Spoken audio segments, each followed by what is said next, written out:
Gonzalez, 3-2 game winner.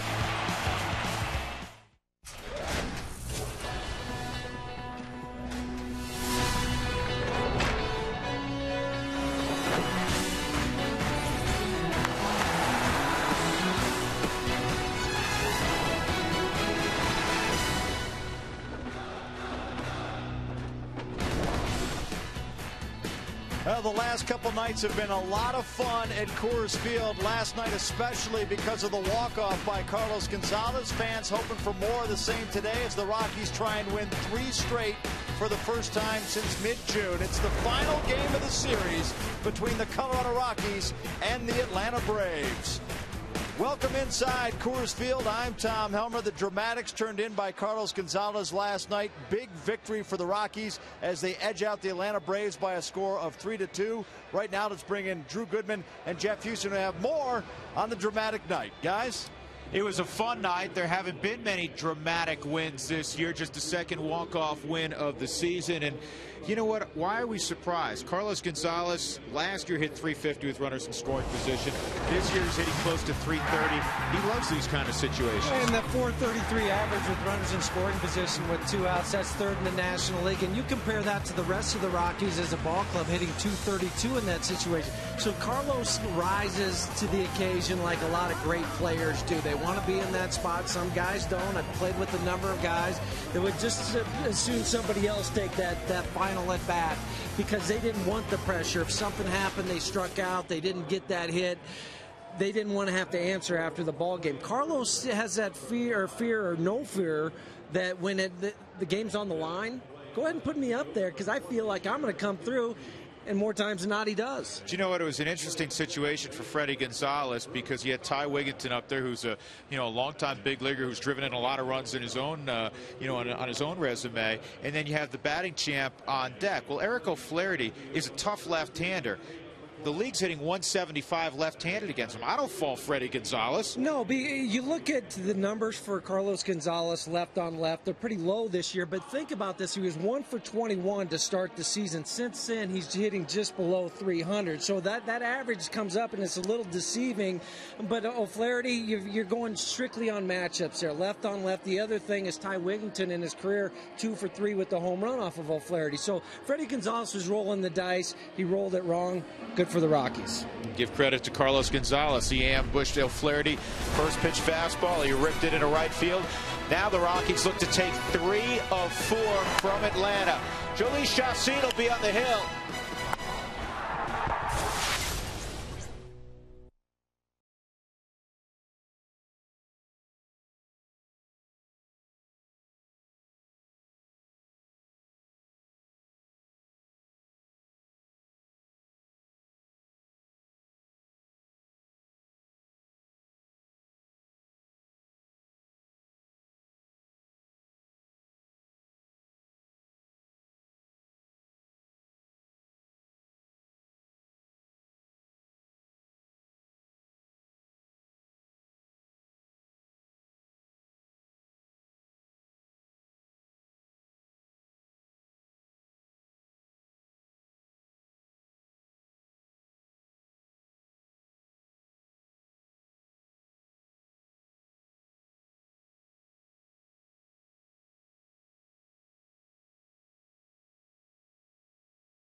this afternoon for the Rockies as they wrap up an 8-game homestand taking on the Atlanta Braves.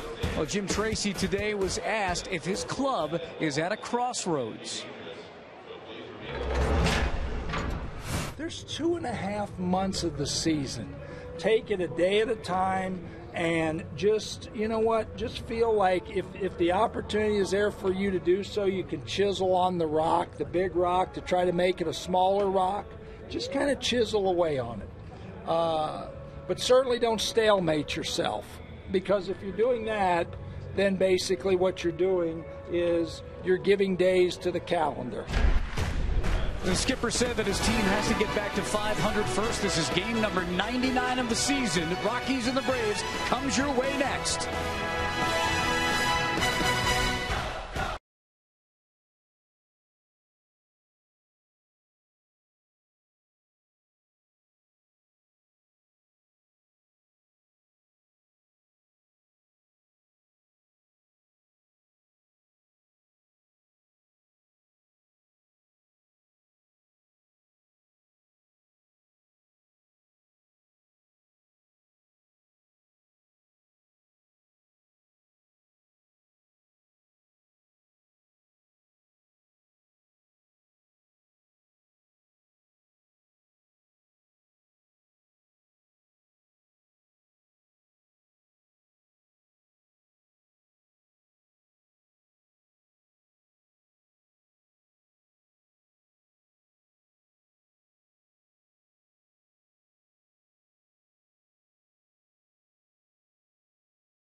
Root Sports is brought to you by Geico. 15 minutes could save you 15% or more on car insurance. By the Ford F-150, it's not just a pickup truck, it's a Ford F-150. Drive one. By Quest. Quest is becoming CenturyLink. Your link begins here. Find out more at CenturyLink.com/link. And by Southwest Airlines, new Rapid Rewards, unlimited reward seats and no blackout dates. Gorgeous Colorado afternoon getaway day for the Rockies and the Braves. Braves were off to Cincinnati. The Rockies were off to the desert to take on the Diamondbacks over the weekend. There's Jhoulys Chacín making his way to the Coors Field mound. Jordan Schaefer jammed his wrist on a headfirst slide yesterday, and he is out today. Martin Prado, therefore, will hit leadoff. Not unfamiliar territory for Prado. He'll be followed in the lineup by Jason Hayward for Freddie Gonzalez. And then it'll be Brian McCann, Freddie Freeman, Eric Hinske will bat fifth. Brooks Conrad gets his first start of the series. He'll be at second base. Alex Gonzalez, Nate McLeod in center field for Schaefer, and Tommy Hanson is on the hill and batting ninth. Well, today's game, Jeff Houston, features the two guys who have the lowest batting average against in the National League. Yeah, Jhoulys at a 206, Tommy Hanson at 198. Not a lot of guys rushing to the bat rack to get it. Even more impressive is Jhoulys at home, a 194 average against. He's looking to rebound. He struggled those last 3 or 4 outings. He had a nice outing out in Washington, got 0 run support. But in his last 4 ball games, 0-3 with a 6.17 ERA. But here at Coors Field, not too shabby, 4-3 with a 2.90. Yeah, he's looking for his first win since June the 15th when he beat the Padres. Chacín was in the mix to potentially make the All-Star team. And he brings an 8-7 record into the ball game today. And the first pitch misses, ball one on Prado. So glad you're with us. An 88-degree first pitch. It's a little cooler than it's been the last couple of days. And that pitch is a little bit low as well. So it's 2-0. Chad Fairchild's the home plate umpire. Joe West is at first, Sam Holbrook at second, and Angel Campos is at third base. Rockies won yesterday in dramatic fashion, 3-2. And Chacín is yet to hit the strike zone. Giambi walked in a couple of steps and offered some encouragement.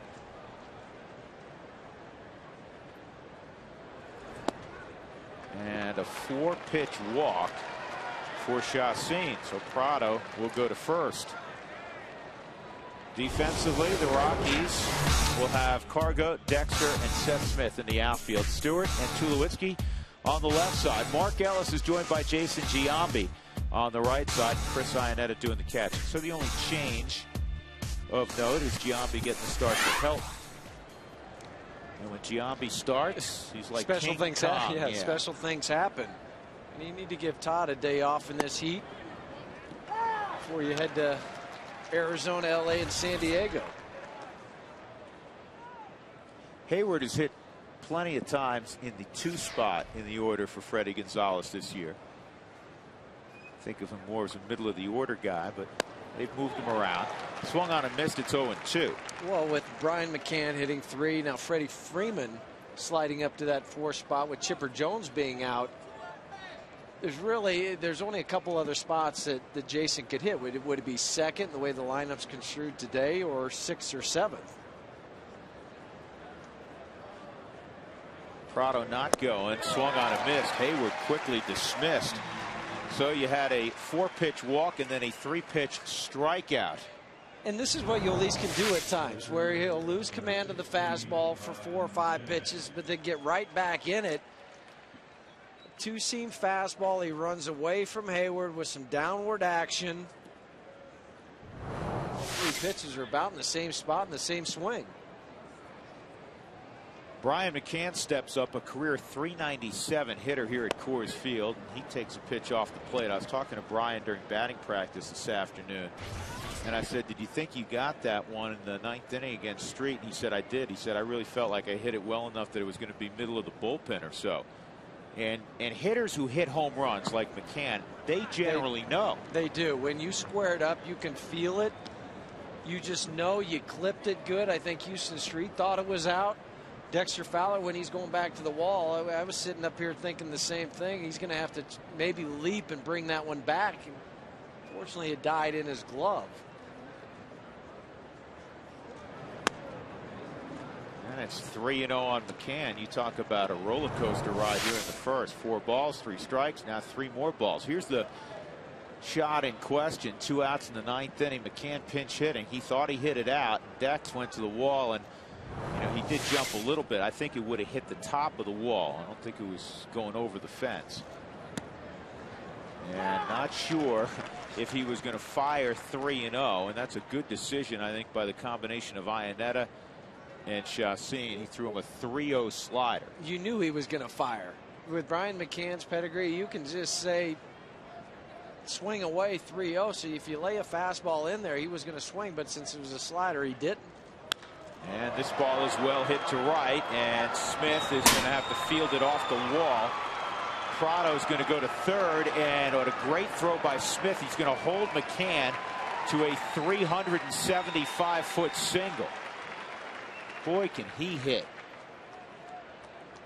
You just can't fall behind good hitters like Brian McCann and expect to get away with it. He threw him the 3-0 slider. Now it was a fastball, and he turned on it, just had the topspin. Otherwise, that ball is up above the auxiliary scoreboard. Seth Smith, perfect play off the wall to get that back in and keep Brian McCann to a single. A lot of times as an outfielder, when that play's happening, you know that the runner's running, so you're going to start to throw more towards home. But Seth, realizing who was running, where everybody was at, went to second base, so now you still have the double play in order. Freddie Freeman steps up, first and third and one out. Rockies really tried to bust Freeman in yesterday. Freeman made an adjustment in his third at bat. They went in there and he turned on one and pulled it foul with authority. Real pleasant young man. I asked him this morning, I said, how you holding up? He said, oh, I feel great. He goes, I'm only 21, remember. I thought it was a great answer. Well, it is, because you think about it, playing day after day at the major league levels, because you always see guys getting days off. But he's just a pup. Yeah. He should be a junior in college. Most guys this time of year are mowing yards or bussing tables. Good pitch. 1-2. That's that slider in an unhittable location. The rotation on the slider gives it the appearance coming out of the hand, though, that it's a fastball. And right there, when you start to swing at it, that's when you know you're in trouble. You're in your mind, you're saying, uh-oh, I'm done. They want to go in there again, and this one's fouled off. And we've discussed it a lot, and there's been ample evidence to discuss, Jeff. If you leave something out over the plate, soft or hard, Freddie Freeman is going to put a pretty good swing on it. He did it last night in the 6th inning when he hit that double. He got a flat slider from Nicasio, made him pay. He did it the game before. It was another flat pitch. He hit it into the right center field gap. Slowly hit foul. And Freeman has driven in 23 runs in his last 22 games. I'll tell you something else about Freddie Freeman. He arrived at 50 RBIs faster than any rookie in a Braves uniform since a fellow by the name of Henry Aaron. You're mentioning in the same breath this Hammer and Hank. Pretty special. 2-2.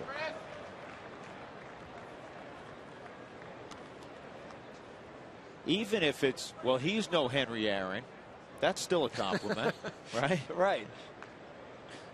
But when there was only one or two of those guys, right? Yeah, but when they're saying in the same breath as Henry Aaron. Right.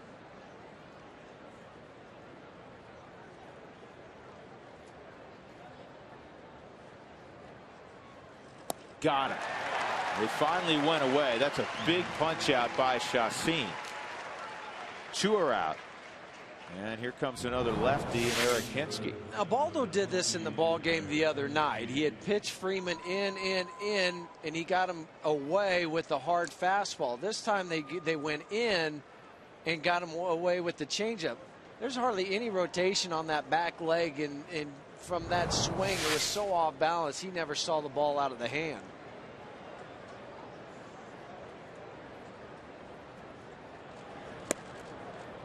Ball one on Hinske.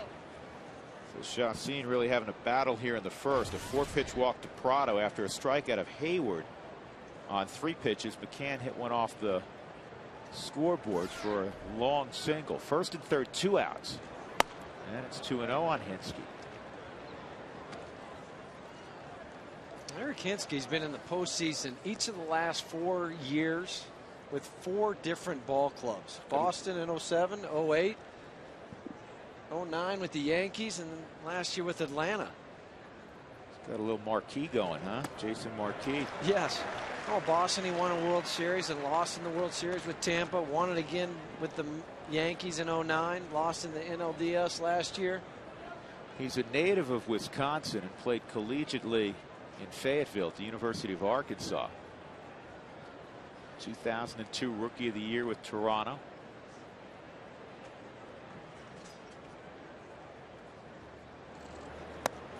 Three and 1.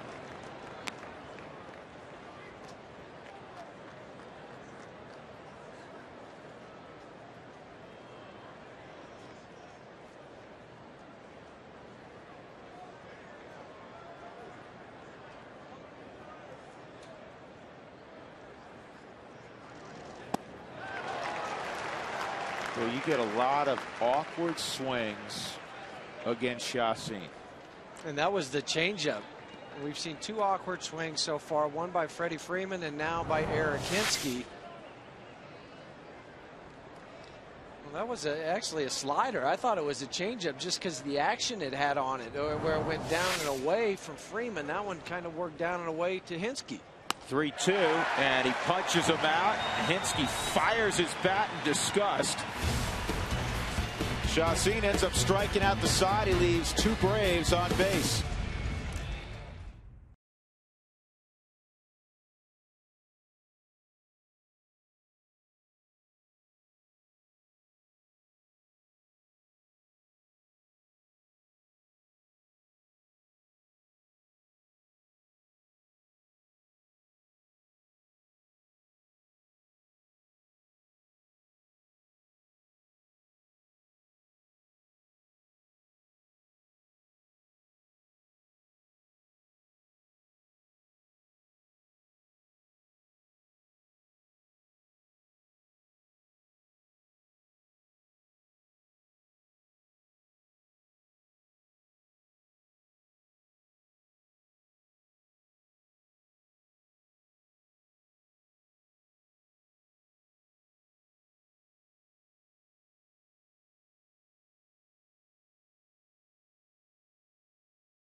Gonzalez, he's getting ready to go. 288 average, 14 home runs. He's driven in 55.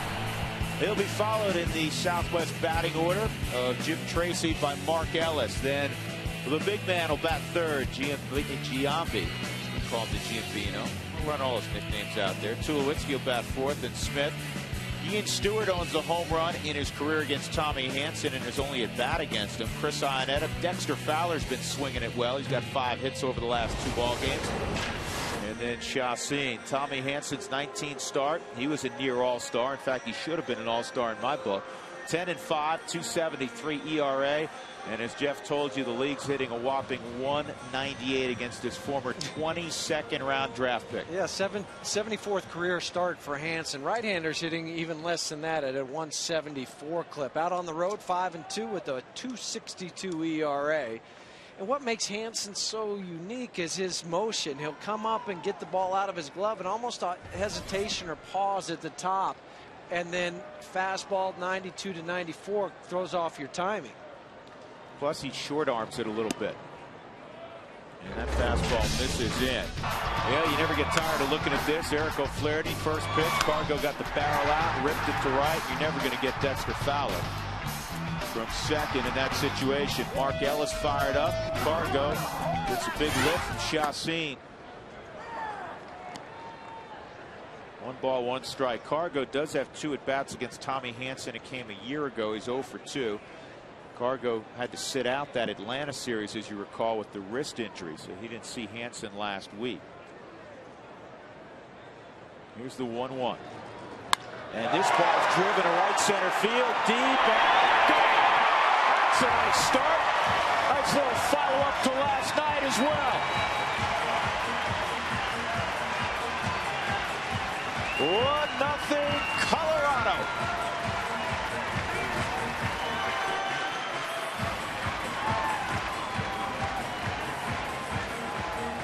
By the time he could say that pitch was delivered, the ball was already over the fence. That's how quickly it got out of here. And as soon as he hit it, it was like it was shot out of a cannon.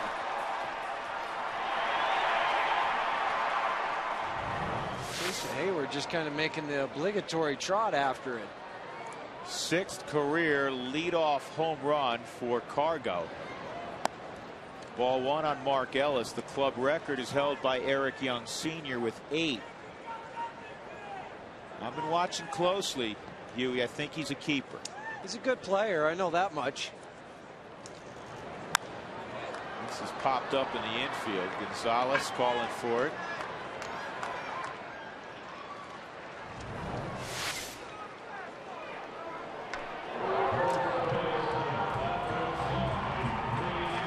Folks, that's just a high line drive. It's not, that's not a fly ball. It's a line drive that stayed hit for about 420 feet. Well, and they didn't even have time to serve peanuts because that ball was out of here in a hurry.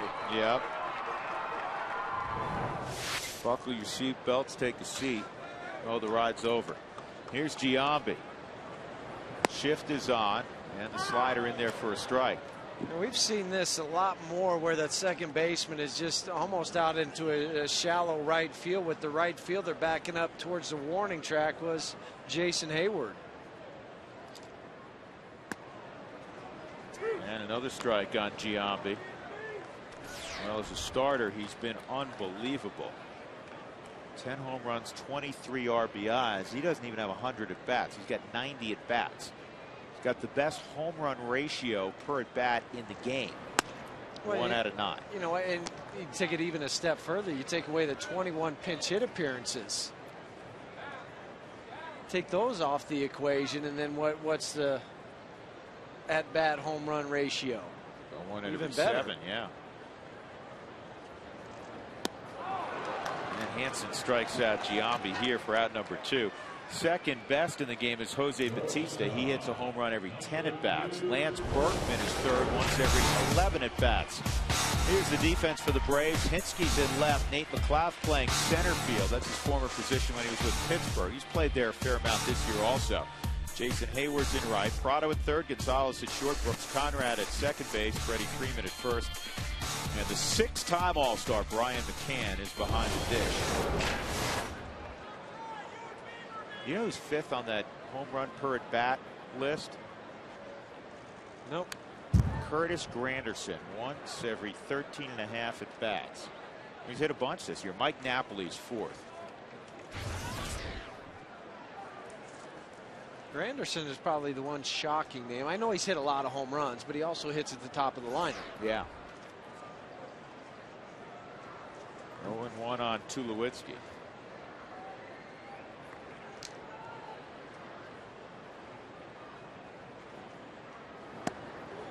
That's a strike as well. Well, folks, remember, when the Rockies score 7 or more runs during any ball game, make your way to participating Colorado Taco Bell locations the next day between 4 and 6 and get your Rockies Taco Special. Feed your Rockies fever only at Taco Bell.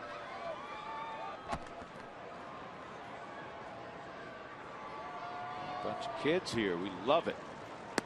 That's down low. 1 and 2. Well, Doug Marino, our crack statistician research guy, being the wise guy that he is from Jersey, he said only 75 more for Cargo. Home runs in the leadoff spot to catch Ricky Henderson. Thanks for that, Doug. Strike 3 on the inside corner.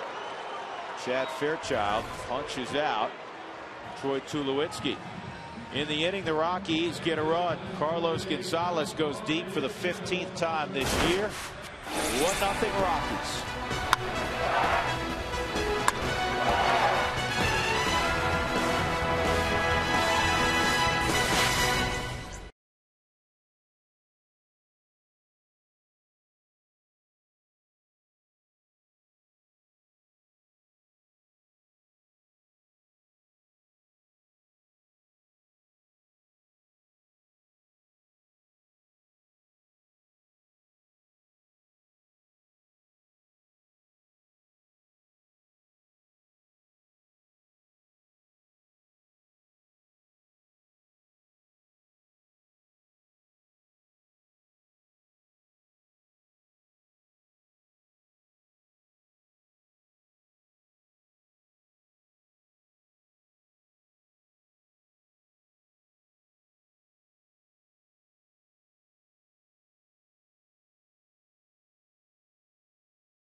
has a cool new feature. When you come in the home plate entrance, it's gate D, you see today's starting lineup in baseball card fashion. You see Carlos Gonzalez first in the lineup. Yoeli Chacin at the opposite end. He's today's pitcher. You'll see it from here on in for the rest of this season. Let's go back to Drew and Jeff. That is a neat feature. Mark, thank you very much. A lot of folks playing hooky today. That's okay. It's the summer. Also trying to stay out of the sun a little bit. That's smart. But if you are out in the sun, make sure you have sunscreen on. This public service announcement brought to you by Jeff Houston. And a hat. And a hat. That'll work also. Brooks Conrad hits it in the air to Dexter Fowler in center field. 1 out in the Braves half of the second inning. Alex Gonzalez will approach next. Windshield damage. Call Safelite Auto Glass at 303-287-5000 or go to safelight.com. Well, you at least would like to have a quick inning after that first inning, maybe. He had a 25 pitch first inning. Yep. Alex Gonzalez hits it on the ground to Tulowitzki. Well, so far so good, hunting that quick inning. Dan Uggla not in the starting lineup today. He's the only Brave to play in every ball game this year. All 98. Now he hasn't started all 98, but he felt some tightness in a calf last night. He was removed from the game late after that base hit that tied up the ball game in the 8th. That calf started to tighten up on him earlier in the game in the 6th inning on the fielder's choice that he had where he hit to Martin Prado, and Ian Stewart was able to throw him out at the plate. Dan was digging a little bit trying to reach the base, and he said he'd let Freddie know if it tightened up on him. It did after the base hit. And McLeod chops it foul 1-1. Freddie may have a limited bench because we're talking about Uggla. Schaefer we mentioned earlier with the wrist injury and not really available to swing the bat. Maybe defense. Maybe. There's Barney Rubble. Right now, that's about the only way anybody's going to stop his 12-game hitting streak.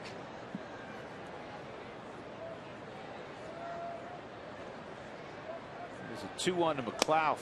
A little bit low. 3-1.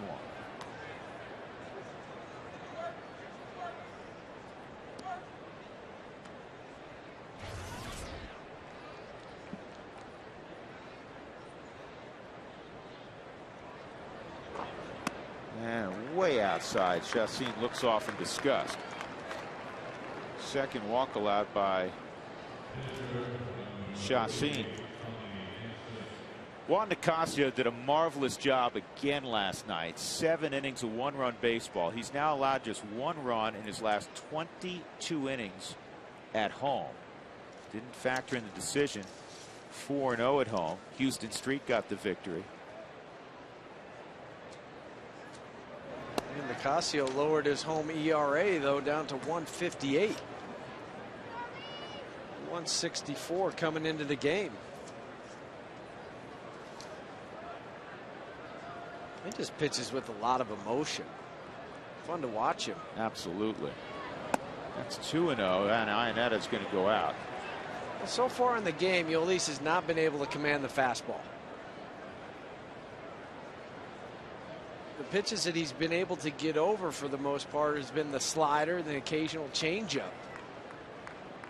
Jim Tracy was talking about Yolis and Juan today, this morning, having a chat. He said, you know, Juan right now, when he came up, is he had very good command of the fastball. That's the off-speed pitches that are a work in progress, and at times it's just the opposite for Yolis. It's the fastball command that he struggles with, but more the off-speed pitches. He has that command. Here's the 2-1. And Yolis has it. Throws a 38-mile-an-hour changeup to Jason Giambi, and the inning is over. Rockies have a 1-0 lead on a cargo big fly.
E470. Find E470 on Facebook and Twitter for details on how to win free tolls.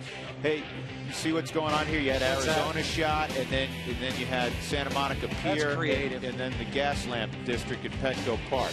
Because the Rockies, you follow me, they go to Arizona, that's your home state. Right. Then they go to Los Angeles, okay, where you like to hang out with all the movie stars. Go down to, yeah. And then we're gonna drive down. We're gonna drive down the 405. It's back open, right? Yeah, we're not gonna deal with that. And Down to San Diego. We're gonna go down to San Diego. San Diego's really nice. You'll enjoy it. And here at Coors Field, the eats are great. Look at that little lunch. Yeah, boss, I'll be right back. I'm just going out for a bite. Just going to go have some lunch. Maybe. Got to run an errand or two. See if you get some rays. I'll be back, though. Don't worry about it. Seth Smith, who had a 7-game hitting streak end last night, looking to start another one, and he almost did right there. Oh, we got an error. Right through the 5-hole. But it's a tough chance. Well, without a glove, you really don't stand a whole lot of chance. He plays the angle perfectly, gets out there. Moved his feet well. He was sliding to his left a little bit, so if I was grading him, maybe his range to his left isn't quite it is to his right. 40. Yeah, a little bit below average. Oh, well. First step quickness, though, is pretty good. He got off that chair out into. At least he's getting it great. Think about that. That's right.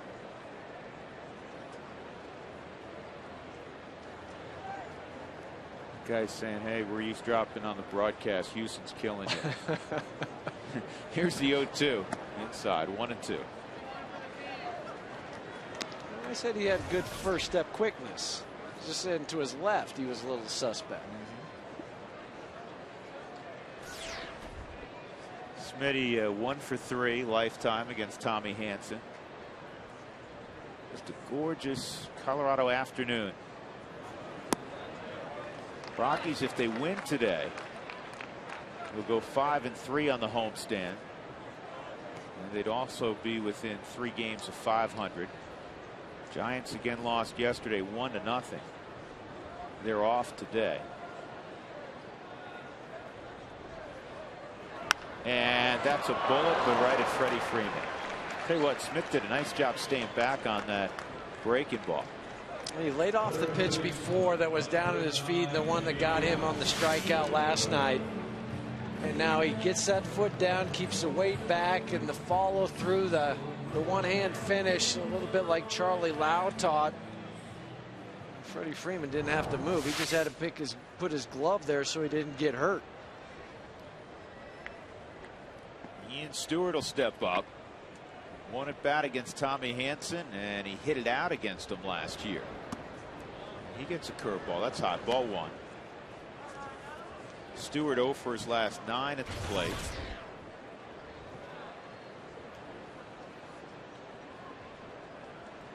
Still remarkable just to see 1 RBI in 87 at bats from Ian.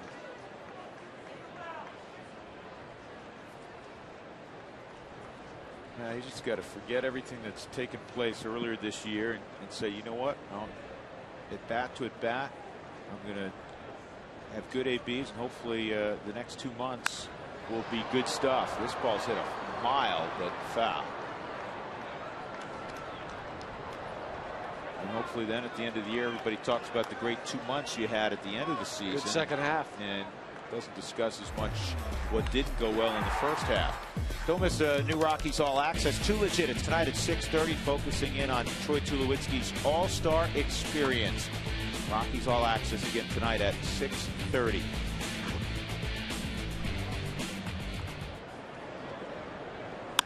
There's a base hit to left. Nice job by Stewart. Well, down in Atlanta, the Rockies got to face Tommy Hanson, and Tommy Hanson got the better of Colorado. He went 7 innings. He allowed a run on 4 hits. Struck out 6. He walked just 1. With the humidity down there, he had that sharp breaking pitch. We saw the 12-6 curveball. We also saw the slider from Hanson. Going with the dark blue jerseys today are the Braves. Are they conducting a heat I experiment? guess.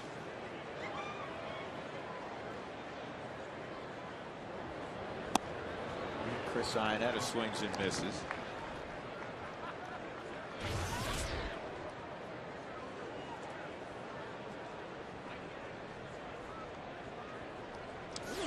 Chris was kind of rotating a little bit, grabbing his side after that first swing. Hopefully that was just a little, nothing too worrisome.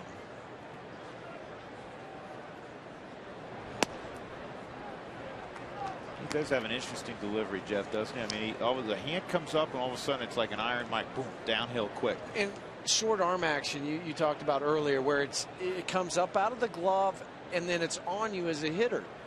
And most guys are a little bit more long coming out of their glove, where they get the hand, it'll drop down and then come up into a throwing position, but his comes out of the glove and goes right up by his ear.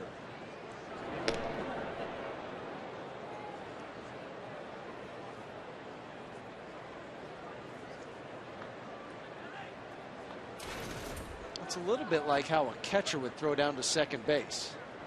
Very short and quick to get rid of the baseball.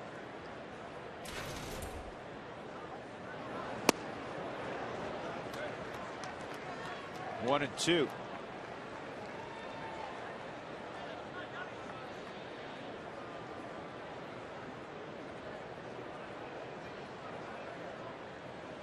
This is where Hansen likes to throw the harder breaking pitch that he buries into the dirt. So Ian over at first has to be aware of that. If he sees McCann drop to his knees, he could take off.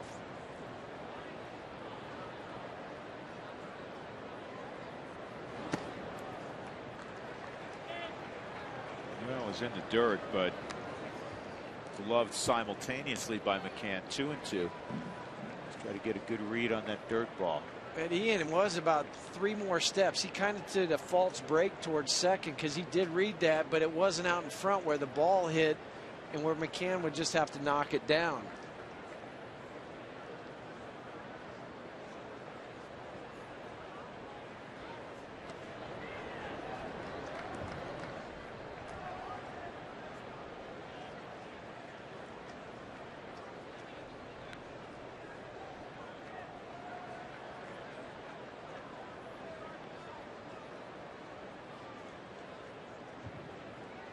There goes Stewart, and it is pulled just foul.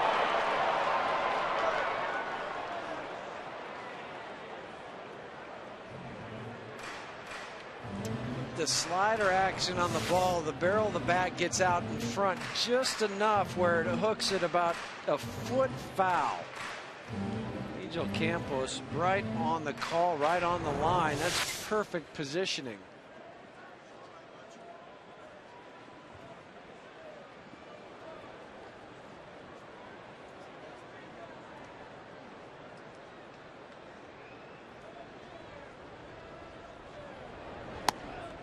It's now out full 3-2. Dexter Fowler's on deck. I'd send Stewart here. Try to stay out of the double play. Something happens, you have to strike him out, throw him out. Dexter will lead off next inning. But try to open a hole, because you know runs are going to be at a premium with Tommy Hansen. Maybe you shoot one into the gap and Ian will score.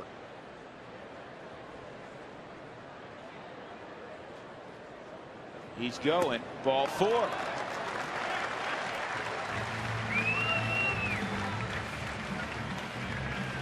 The walk leader on the club, Chris Iannetta, draws another. And Dexter Fowler, sure with the most confidence he's had at the plate this season, will be coming up.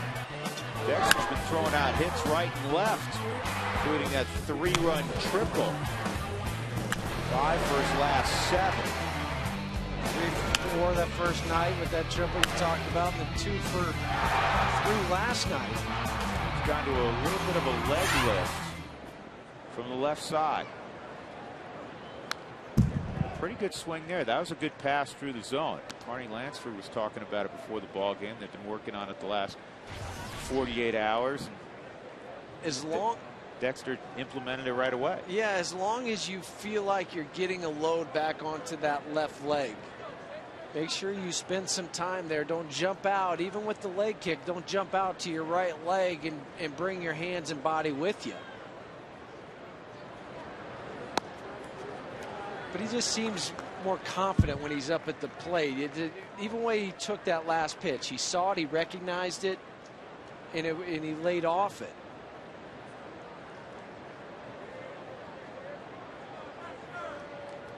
Stewart and Iannetta aboard with one out. The Rockies leading 1-0 on a Carlos Gonzalez home run. This ball driven high and deep right field. It is off the top of the wall. One run is scored. Iannetta will score easily. Dexter will be at third with yet another triple. His 7th of the year. 3-0 Colorado.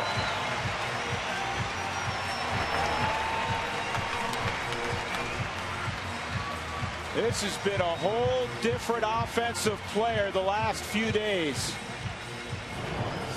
Now 6 for 8.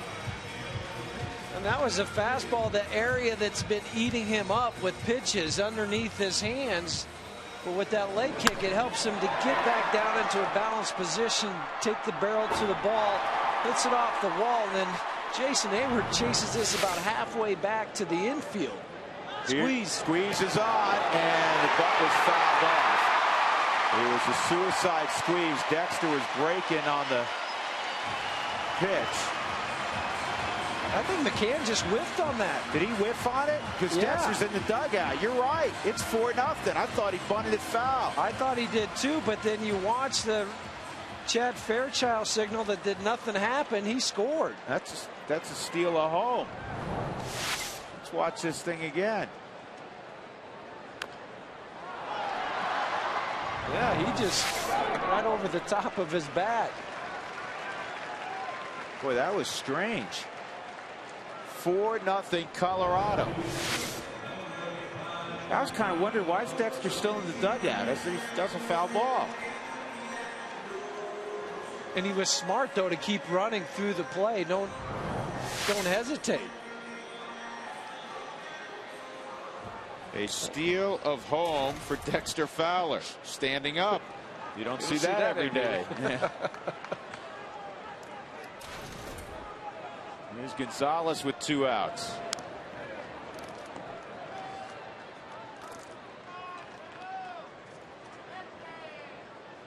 With Dexter making things happen at the bottom of that lineup The last few days.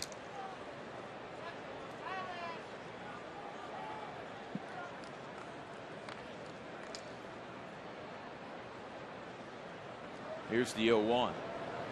And it's pulled to second. Rockies get 3 in the inning against Tommy Hanson. Dexter Fowler, a 2-run triple and a steal of home.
triple and the first steal of home by a Rockies player since Chris Nelson last year.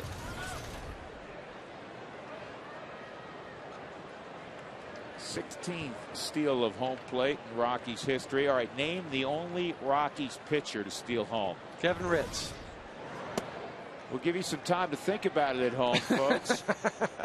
I thought you were asking me. I was. Okay. Kevin Ritz did it. 1997 against the Padres. 2-0 on Martin Prado. Charlie Hayes, believe it or not, was the first guy to steal home back in the Rockies' inaugural season of '93. And I said believe it or not because Charlie wasn't the fastest. Yeah, but remember, it could be where he was at third, runner at first. He steals, takes off, and goes to second. When that throw goes, he comes in at home. You can get a stolen base that way. Yeah. It's off the plate. It's 3-1. Bichette's done it. Galarraga did it. Larry Walker, Walt Weiss, Eric Young, Ellis Burks, Quentin McCracken, who could run. Todd Helton's done it. That's ball 4. So the issues with the command of the fastball continue for Chacin.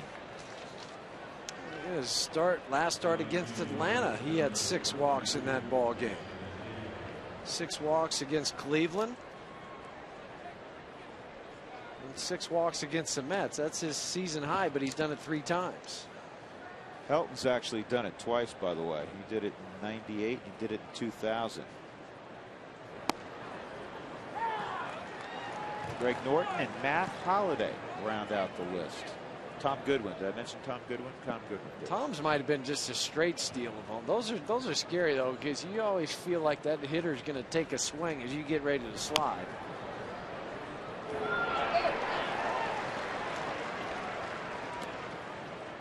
Jason Hayward is the only guy in the Braves lineup. What are you talking about command issues?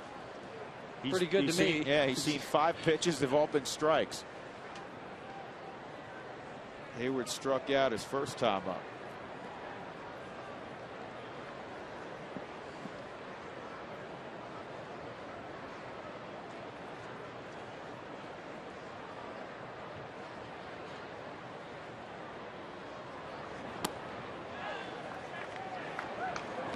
And check out Power Tickets, which include $10 to $15 of concession credit available in the midfield box or outfield club sections. Go to ColoradoRockies.com for more information. This ball's well hit to right center field, and it is gone. Skipped off the top of the fence. It's 4-2 for Jason Hayward, his 10th home run of the year.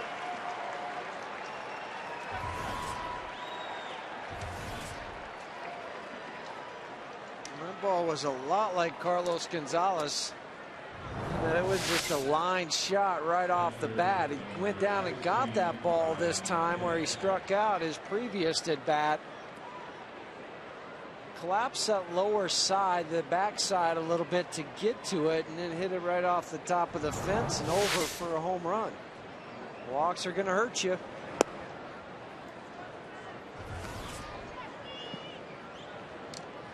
McCann singled off the wall in the first inning. Chacin worked out of that by striking out the side. And what happens, I've said it many times, when you throw a borderline pitch and you're not consistently in the zone, you don't get that call. Here's the 2-0 on McCann, and this ball's lifted to left field. Fairly deep. And Fargo makes the catch. That's the first out in the 3rd inning. And that'll bring up Freddie Freeman. The umpires are human. They get in a little bit of a pattern too, just like the players do, whether it's a hitter or a pitcher. And pitcher's not around the zone, he's not used to calling strikes. When you're going right after the hitters and you're throwing a lot of strikes, 8 out of 10 pitches are strikes, he's going to get into that rhythm. Freeman takes a strike. He went down swinging his first time up. Defense also suffers at times when pitchers not throwing strikes.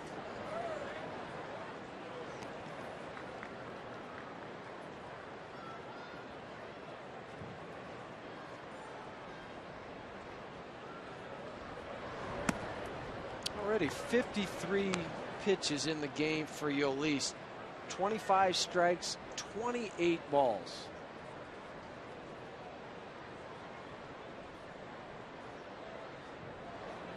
Slider for a strike. A lot of times his fastball moves so much that he feels like it's hard to throw it for a strike, and you'll see him revert to the slider. There's the fastball. It misses. It's 3-2. It's hard to work deep in a ball game when you're a 50-50 proposition, balls and strikes, and you're in the mid-50s with one out in the third inning, even with a 4-2 lead. Base hit.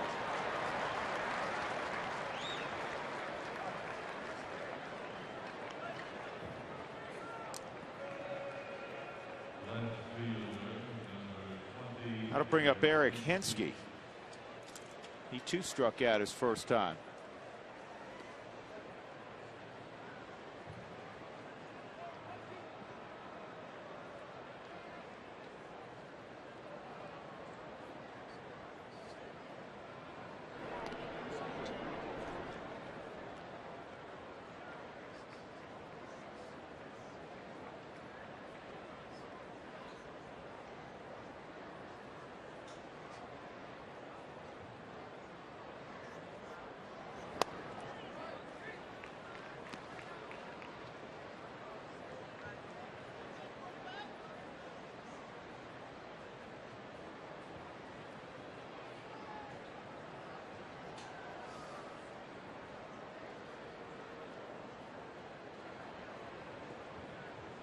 Here's the 1-0, 2-0.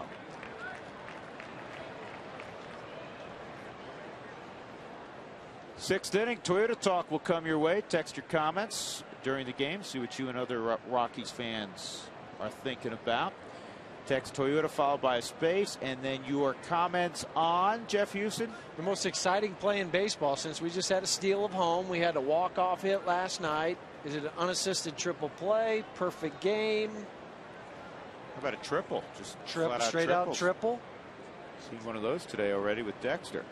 So no hitter, so yeah. Let us know. Text Toyota followed by a space, and then those thoughts to 720-720. That's the ball. It's 3-0.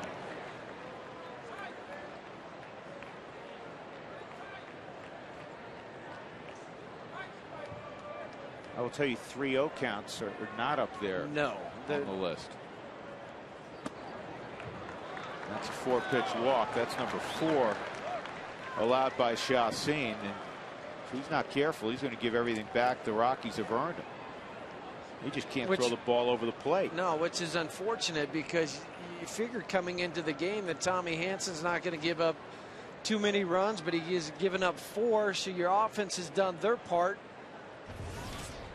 And you had the momentum. If you had a quick inning here where you went back out there and you threw a couple more where you had the middle part of your order coming up next half inning, try to expand on that lead, feeling pretty good. But now you sit there and go, well, if they get a base hit here or maybe hit one out, you're on the wrong side of it.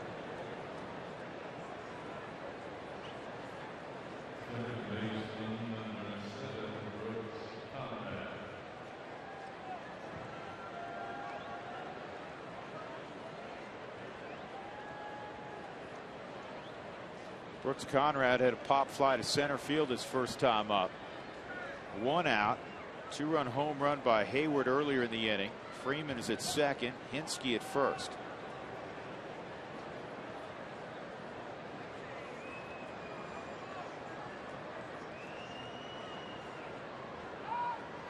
Wow. They would have had him. They would have had him, but Tulowitzki, we're referring to Tulowitzki, a little daylight play, and Chacin went to the plate. Pitch missed, and Tulowitzki was out of position. Well, he was almost at second base, but why I said that is Freeman had taken 2 steps when Troy flashed his glove. Now you can't use it now. Wow. Slider or curveball misses. 2-0. This will give you a good idea of what happened. He had the daylight, the 1 step on the base runner. If he at least turns and fires, he's out. At what point in time do you maybe forced to get like an Eric Stoltz up? Pretty quick.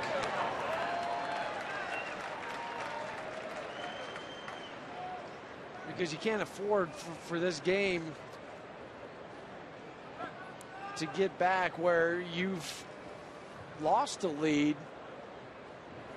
due to walks and a lot of pitches. 3-1. 2 of the last 5 outings for Chacin. He's walked 6. He's already walked 4 in this game. There's 1 out in the 3rd. He just is really having trouble finding the zone. And Eric Stoltz right now is walking to get a baseball. That's a 7th 3-ball count for Yolis. Ball 4. Now they're loaded up. Yeah, guys can come out all they want, say just throw strikes, and Chacin will reply, I'm trying. I'm trying, I just can't do it.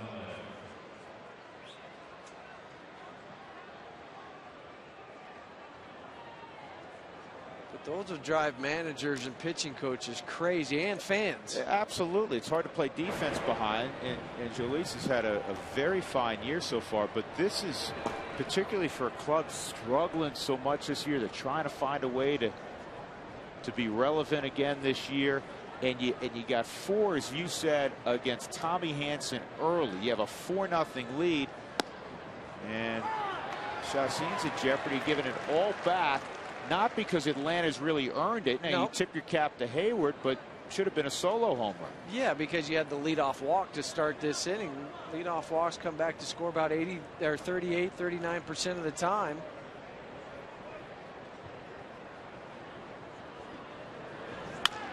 This could be 2. Now Tulo had trouble getting it out of the glove, and the run will score. I don't know if the runner, Eric Hinsky, shielded Troy enough that he had trouble seeing it. He didn't get it out of his glove cleanly. I think he just got an in-between hop. When he goes to feel that it's in between, he kind of caught it deep into his body, not with his hands out in front of him. When your hands are out in front, you can make the transfer, but when it gets caught behind you, you start to peek over towards second, and then you'll get that grip where you don't quite get it, and you throw a changeup over to second base. 4-3 ball game. Nate McLouth up there, 1st and 3rd. An RBI ground out by Gonzalez.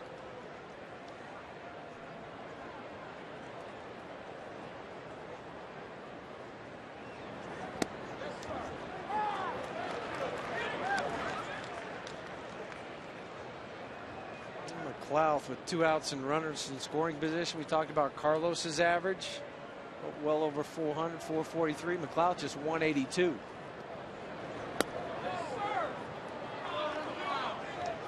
One and one. This next pitch will be the 70th for Chacin. There's 2 outs in the 3rd inning.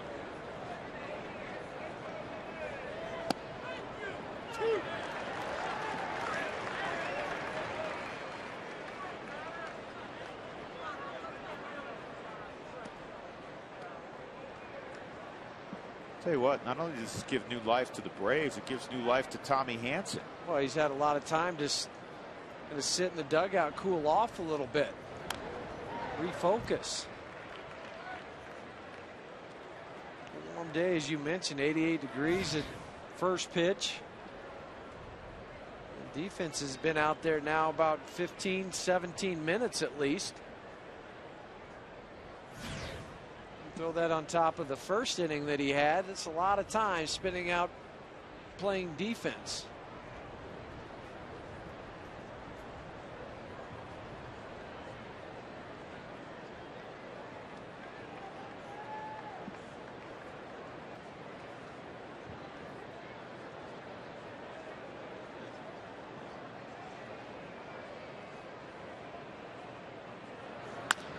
And a ground ball to Troy. In the inning, 3 runs against Chacin. It's a 4-3 ball game.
4-3 the score. The Rockies ahead as they hit in the bottom of the third inning. Mark Ellis will lead it off. Our AT&T trivia question. 4 active players have more RBIs than Jason Giambi's 1388. Can you name them? Giambi will hit second this inning.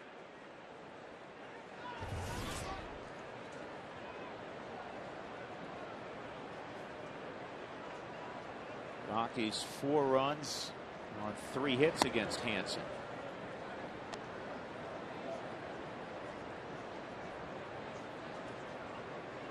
Ellis popped to short his first time.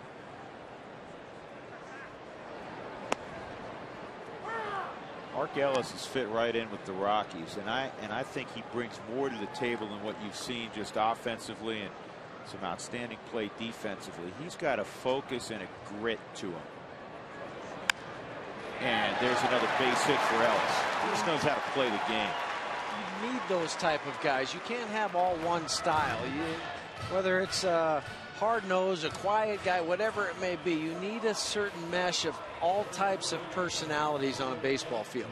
And Mark Ellis brings that certain intensity, that toughness. You need a little too. You do. And he has it in a very respectful way. And sometimes, Huey, and you can speak to this better than I can, it's not the worst thing in the world if you have a guy that's outwardly got a little bit of you know what? Think of the 2 playoff years most recently for the Rockies. You know who that guy was? This ball's well hit to right. Down the line, and it is caught by Hayward. Ellis tags, but nowhere to go. What a catch by Jason Hayward. You want to talk about range and how far a guy is traveling. Jason Hayward's back on the warning track, more over into right center field. Long run, and then stretches out that 6'6" frame and reaches and makes a sliding diving catch. And then the wall's coming up, stops himself and gets back up and fires into second base. Yeah, because Mark Ellis had gone back to tag. Here's Tulowitzki, the guy I was referring to, Yorvi Torrealba. Right. Very passionate behind the plate, fist pump type of guy. Now, you can't have a whole club of those guys, but it's okay. It's all right to have a little attitude, as you say. 2 strikes on Tulowitzki, who was called out on strikes his first time up. Troy hitting .345 since the All-Star break, leading the club with 18 home runs.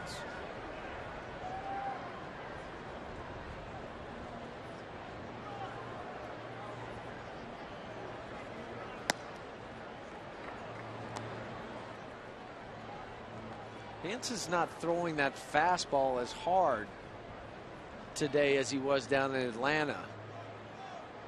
Atlanta was about 92 to 93 miles an hour. Today it's 89 to 91. And Troy with a base hit to center field.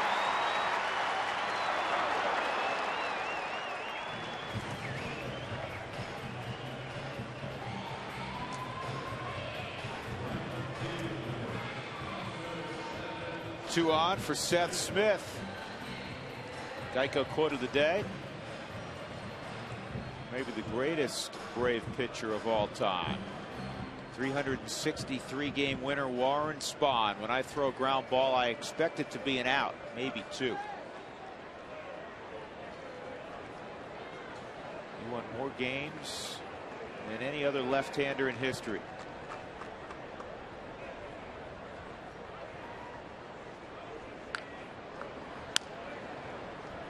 Smith rolls it foul. Right ahead of Kid Nichols is the all-time wins leader in Braves history. Kid Nichols had 329. Kid Nichols is tough. Phil Niekro third, 268, and Tommy Glavine at 244.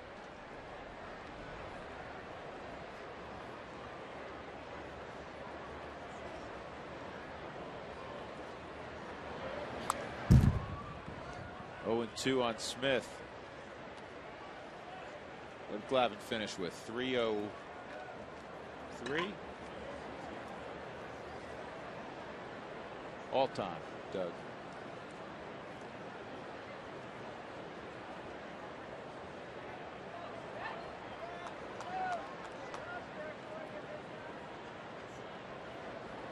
Rockies trying to get some runs back. They have an opportunity here.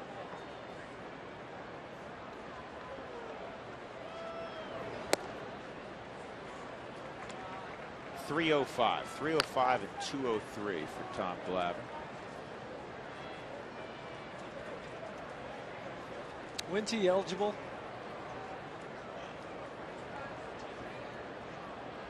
2013 for the Hall of Fame.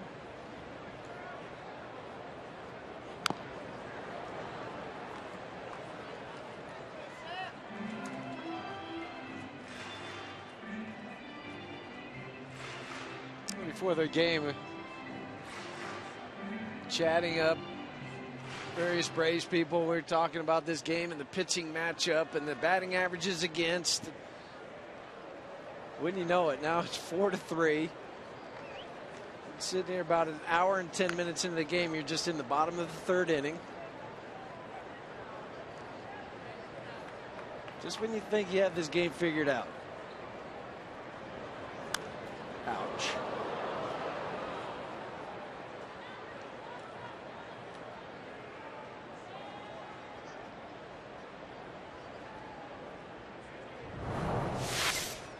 Did it catch any part of that shin guard that he had? No, nope. Of course not. Up by the knee. Straight off the leg.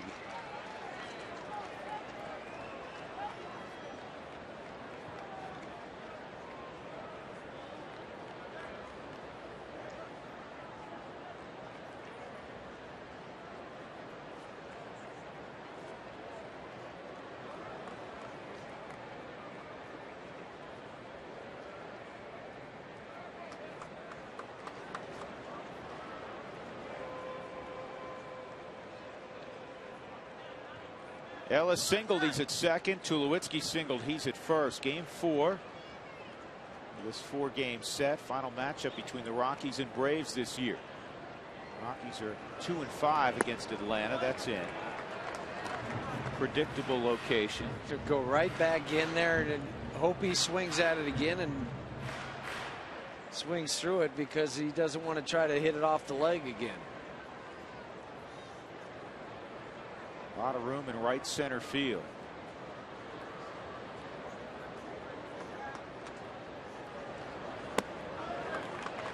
It's 3-2. And Stewart on deck. So look at the outfield alignment. Nate McLouth in center, shaded toward left center. Hayward plays probably about as deep as anybody we've seen here at Coors Field over in right.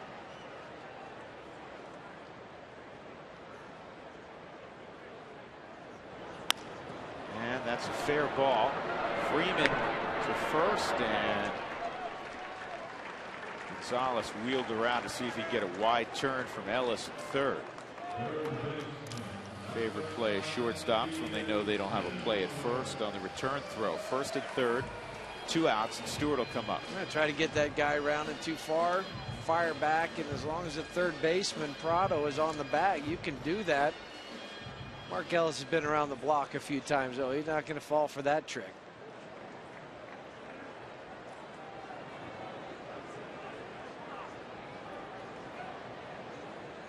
Falling for the banana tailpipe trick again.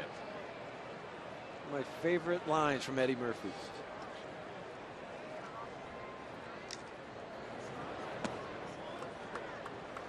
And Stewart had a base hit to left field his first time. Came around on the triple by Dexter Fowler.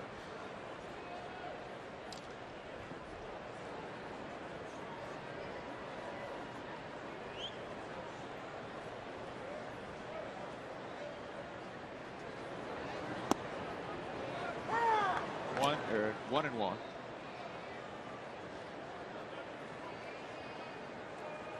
Well, Stewart, in a year of difficult times. 0 for 16 with runners in scoring position. Well, that would be a perfect time.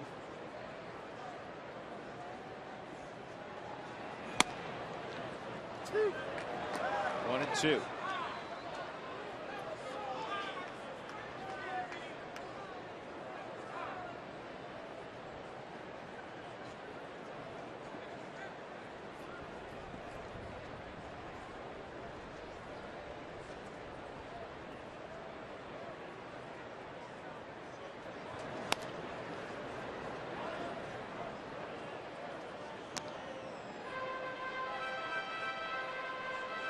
There's a real lethargic pace to this baseball game. Well, it starts on the hill.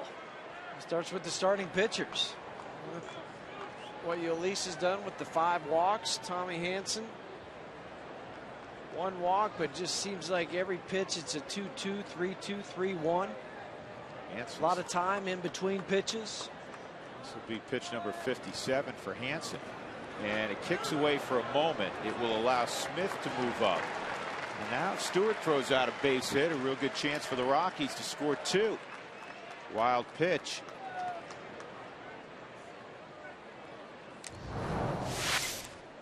When you see the catcher start to throw the shoulders and round them up as the knees are going down, especially with the runner at third base, you can take off if you're at first.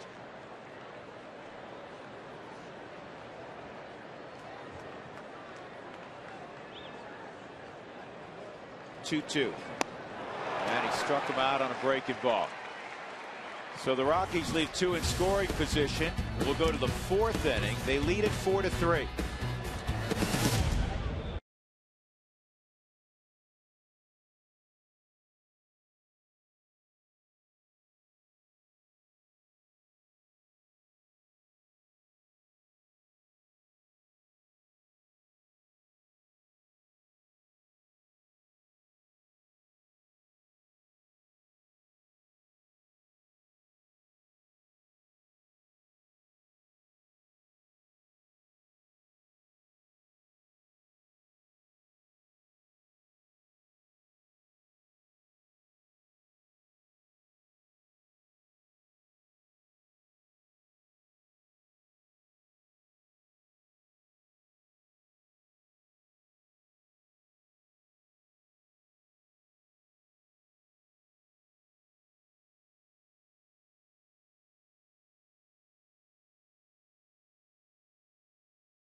Fourth inning. Let's go down to Mark Stout with today's Fast Cash Sideline Report, brought to you by Fast Cash Gold Centers, where you'll always get 40% more for your gold. Mark?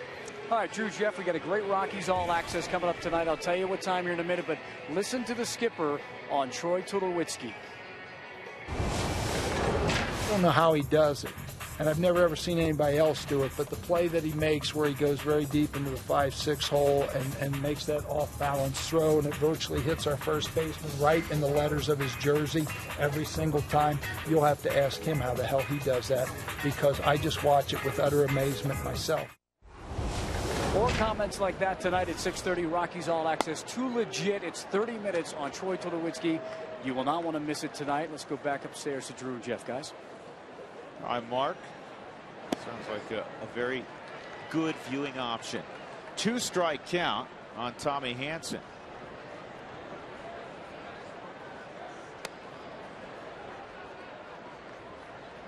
I think we're fortunate being able to watch Troy Tulowitzki game in and game out to see all the different plays he makes. Balls to his left, balls to his right, barehanded ball like he had to make last night. That's a hard shot. Nice play, Mark Ellis.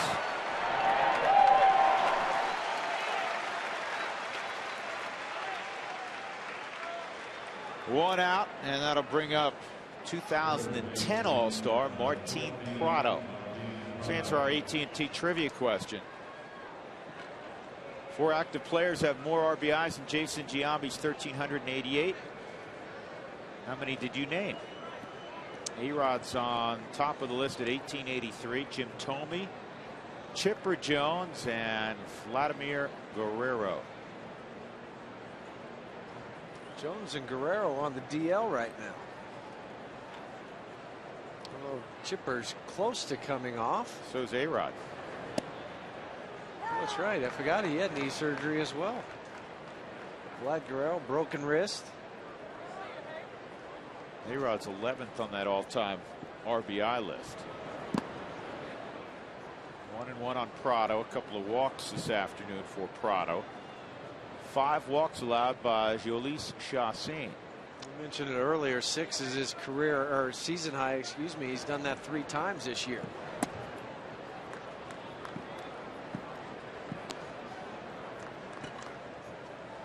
He's allowed only 3 hits.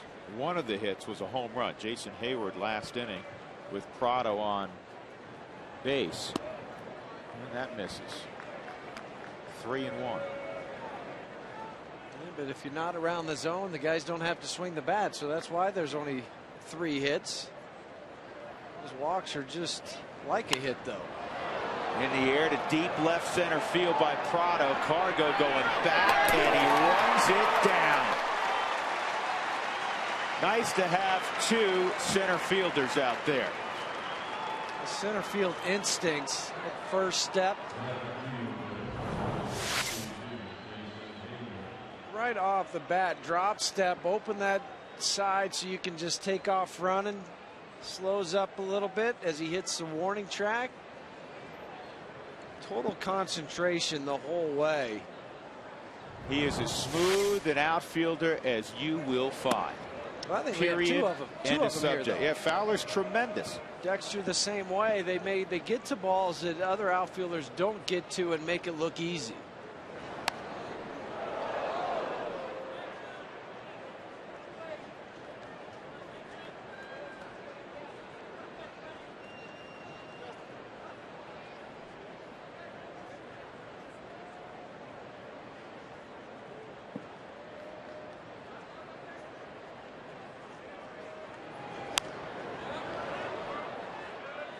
One and 2 on Jason Hayward.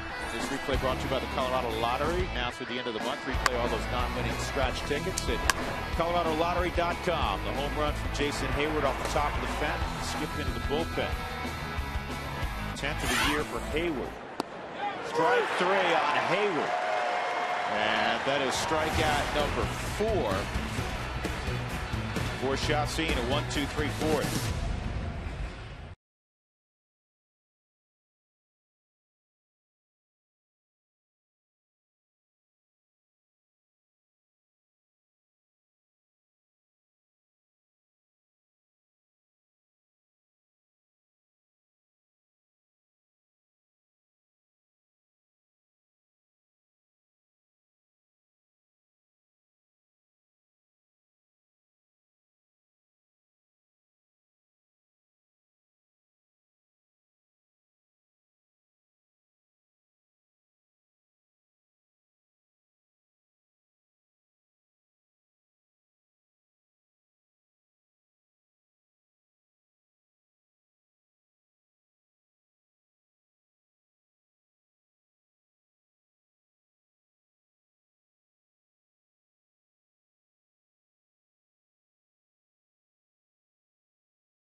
will be if you keep looking at this shot. Famous Dave's in the ballpark. Some good barbecue right there. Rockies 4 and the Braves 3 as we go to the bottom of the 4th inning. Bottom third of the Rockies order. Ionetta, Fowler, and Chacin to face Tommy Hanson.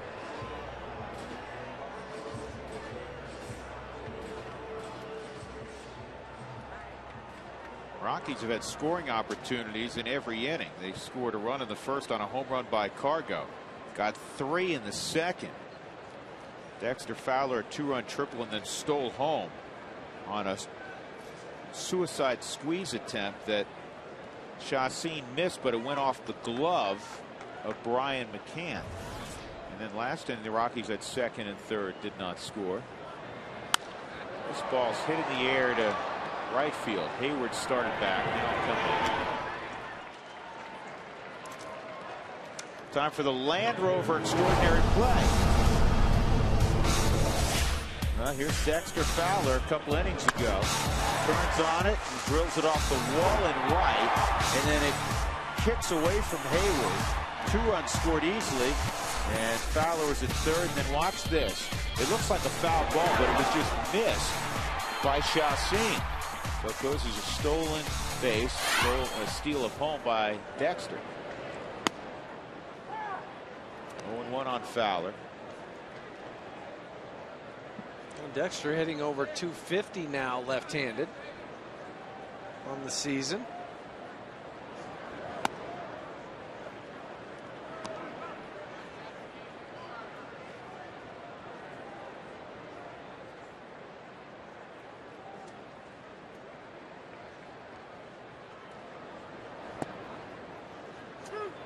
That's called a strike. 1-2.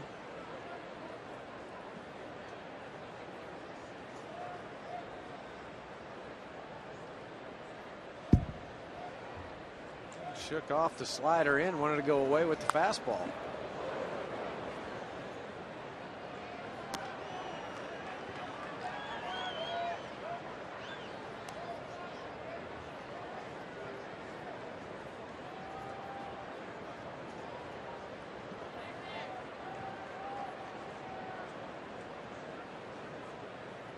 Brian McCann taking a peek at Dexter, seeing if he's looking back at all. Backdoor slider now. Missed with it.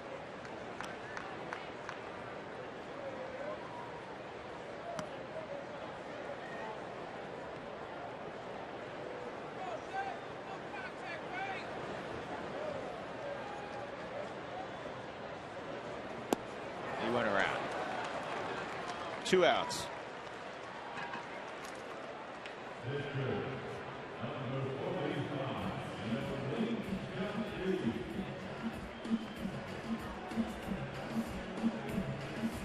Here's our farm report brought to you by Suzuki. Suzuki Auto's all-wheel drive lineup. Suzuki, the power of engineering. Alan Johnson, Corey Reardon, rough nights for the Rockies. 2 top affiliates, the Springs and the Drillers in Tulsa. Delta Cleary scored a couple runs last night. Chacin takes a slider for a strike. But the big story in the Rockies system yesterday, Tyler Matzik returned to Asheville, and he threw the ball well in that he didn't give up any runs, just 2 hits in 4 innings. And he had 6 punch-outs, but the walk's still a concern. He had 5 of them. Yeah, but he said he felt better in the game at least. I think that's the encouraging thing. The other thing was his fastball was 92 to 96 miles an hour, where it had fallen down into the mid-80s prior to him taking some time off. Well, it's a starting point. He has had a really rough year. #1 pick of the Rockies 2 years ago. Rockies go in order. We'll go to the 5th, 4-3, Colorado.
Toyota stores. Toyota moving forward by the Courtyard by Marriott on the 16th Street Mall. Ask about our hometown sports package.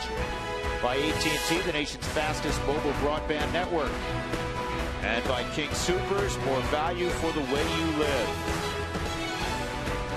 The Rockies ahead 4-3 as we go to the 5th.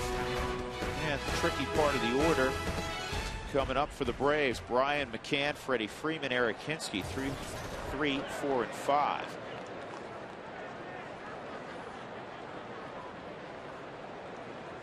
Chacin has allowed just 3 hits, but he's walked 5 in the game. He's already thrown 85 pitches. Well, hopefully he can build on what he did last inning and get a pretty quick inning, at least 3 up, 3 down. Have a chance to leave on the plus side and get a win. Breaking ball for a strike on McCann. Single off the right field wall and a fly ball to pretty deep left field his second time up. And McCann hits this ball to center field. Dexter gliding over, and he has to reach down, make a little Willie Mays type catch. Ball died on him. Ball jammed Brian McCann just enough. Didn't carry all the way out to where Dexter thought it was going to. It's one Georgia native flying out to another Georgia native. I was talking to McCann earlier about all the Georgia kids doing so well in Major League Baseball, and he threw a name at me that I didn't realize was from Georgia. Nick Markakis. Talk about a tremendous player. Over 1,000 career hits now for Markakis. Kind of flies under the radar because he plays for the Baltimore Orioles. This is the 0-1 to Freeman. This is well hit center field. Dexter going back, and it's gone. Freeman has done it again, and we're even at 4. His 6th home run this year against the Rockies. And it's the 2nd time he's victimized Chacin this year.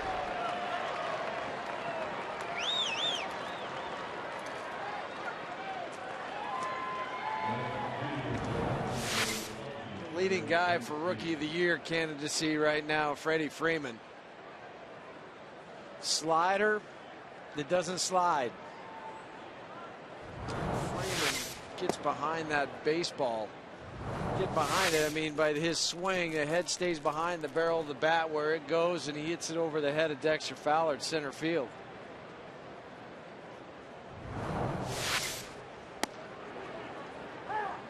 One and one on Hinsky. Just kicked Freeman earlier. I said, if you win Rookie of the Year this year, you probably better send a gift to the Rockies, because maybe a fruit basket. And you've put up some huge numbers against Colorado this year. 6 of his 15 home runs against Colorado, and 11 of his 51 RBIs. And it's not like the Rockies are in the East where, okay, you play him 18 times. Yeah, so the first time that they see him, he sees them, is during a game, and haven't been able to make the adjustment on how to get him out.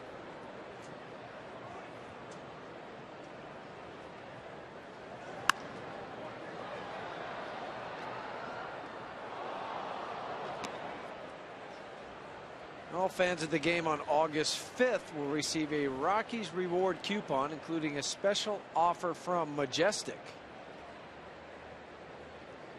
August 5th, the Washington Nationals will be in town.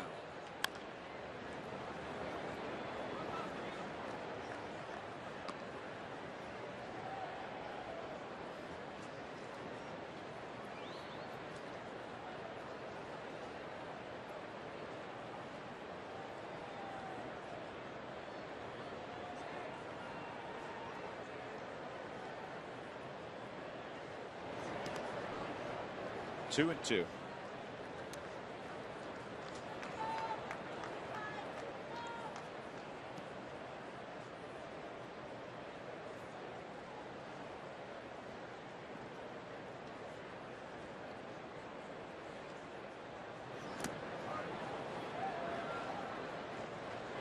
After Jim Tracy, you just hope that Chassin get through 5 innings. I know there's nobody on base, but you know, if you lose Hensky here, it'll be walk number 6. We'll be closing in on 100 pitches. That's going to go foul. Nice catch, yeah. Chipper Jones fan.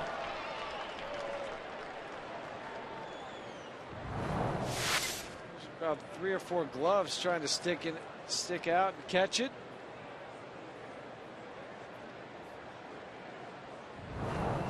Nice catch by that young lady. That's why you bring your glove when you're in the front row.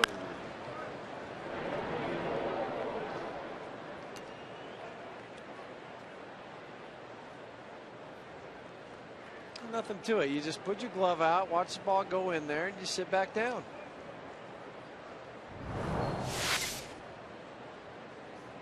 See? I got it. What are you backing up for?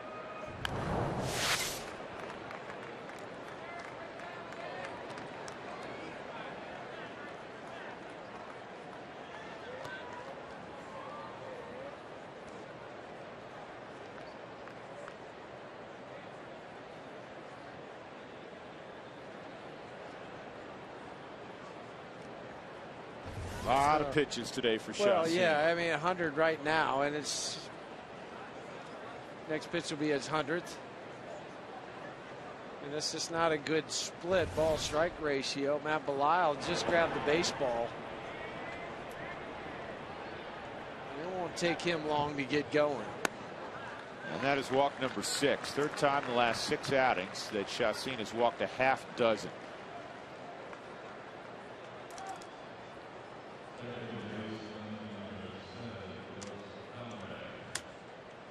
So Bob Apodaca will go to the mound.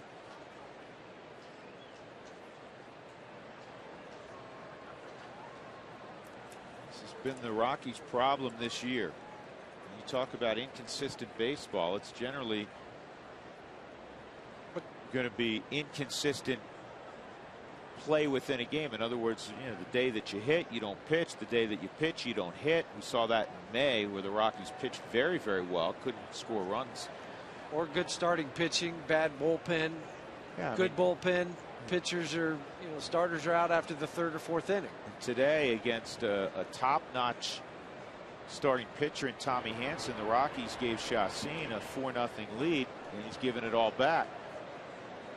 And it's one thing if they earn it. It's another when you've walked 6. He's given up 2 home runs now. Brooks Conrad fouls it back, switch hitter in from the left side. From the left side, Conrad hitting just below 280.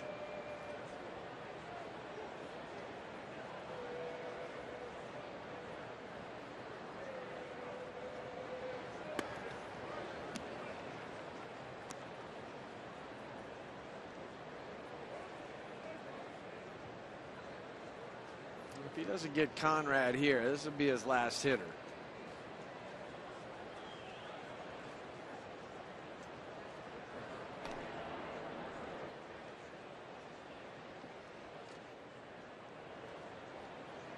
Matt Belisle is so versatile.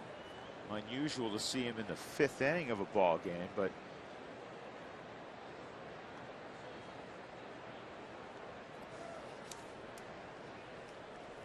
luxury for Jim Tracy is that Chassin made the last out last inning, so you don't have to double switch to get some length out of Belisle. Yeah, hopefully he can go 2+ innings or so to get you in a manageable position. Take you to the 7th where you're not chewing up that bullpen. Is the next off day for the Rockies is not until next Thursday. Because when you go and get a pitcher in the 5th inning, generally speaking, you're in a deficit situation, and so you go to your long haul guy. But that's not the case right now. It's a 4-4 game. That kicks away for a moment, no advancement. It's a 4-4 game. So Jim Tracy's saying, wait a second, you know what, this is, we're right there in this ball game. We got a key, and it's not to be disrespectful to Eric Stoltz, but typically he's going to pitch when the Rockies have a deficit and the starting pitcher gets blown out fairly early. Well, the other thing too, there's a huge discrepancy between the long guys, or the guys that pitch for the deficit for the Braves, and the guys that pitch on the plus side. You don't want to even go down by a run facing that back end of that Braves bullpen. Now ball toward the hole. Tulo's going to get there for one. Ellis to first, not in time.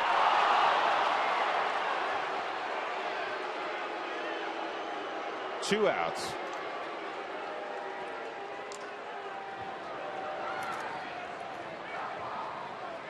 That ball was not hit all that hard, with Conrad hitting from the left side, beat it out by a half a step. Not even that much, but Troy goes to his right, sidearm feed to Ellis in one motion, gets rid of the baseball, the stretch.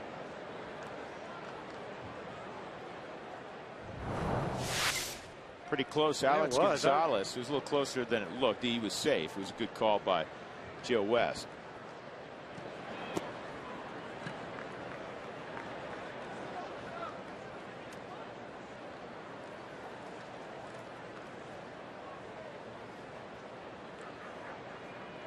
Gonzalez just 1 for 13 in the series.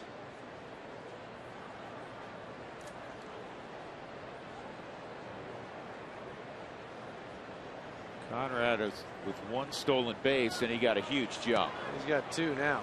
That's a joke. I mean, he was almost a second before Chacin delivered the baseball. He took off early, and Yolis never looked over. Somebody else stepped off. He's gonna have him out. Look at this. But he did the wise thing, just keep going, because if you go and he steps off, you're a dead duck anyway. So go ahead and keep running and see if he'll deliver the ball to the plate. 3-0. Just a tough outing for Chacin.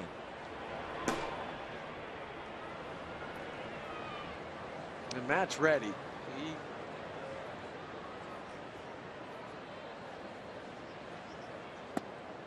It doesn't take him long to get loose, but he's had enough time to throwing out there in the bullpen.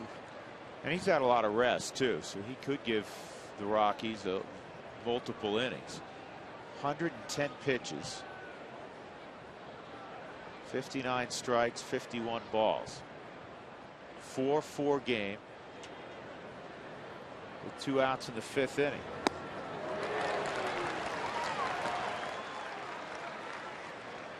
One of the few pitches that he has commanded today is a slider. Throw him another slider.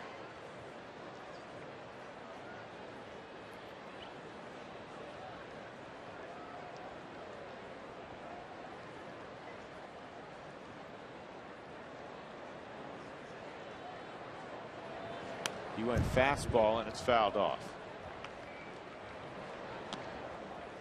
Today's CenturyLink high speed pitch. Hansen at 92, Chacin at 94.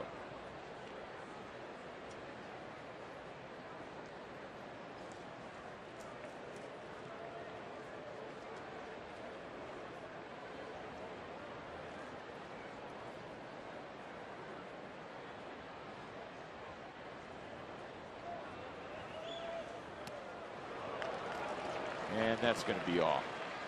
That is 7 walks. Yeah, Yolis Chacin will be very frustrated, and for a starting pitcher, one of the toughest things when you don't perform like you want to is have to wait 5 days to get back out there and erase the memory. Tuesday in LA, career high now for Yolis with those 7 walks. Matt Belisle will be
Houston, Mark Stout with us from the ballpark.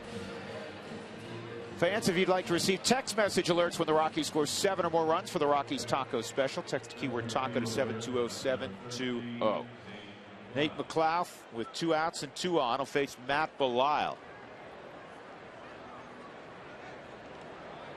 Rockies led this game 4-0.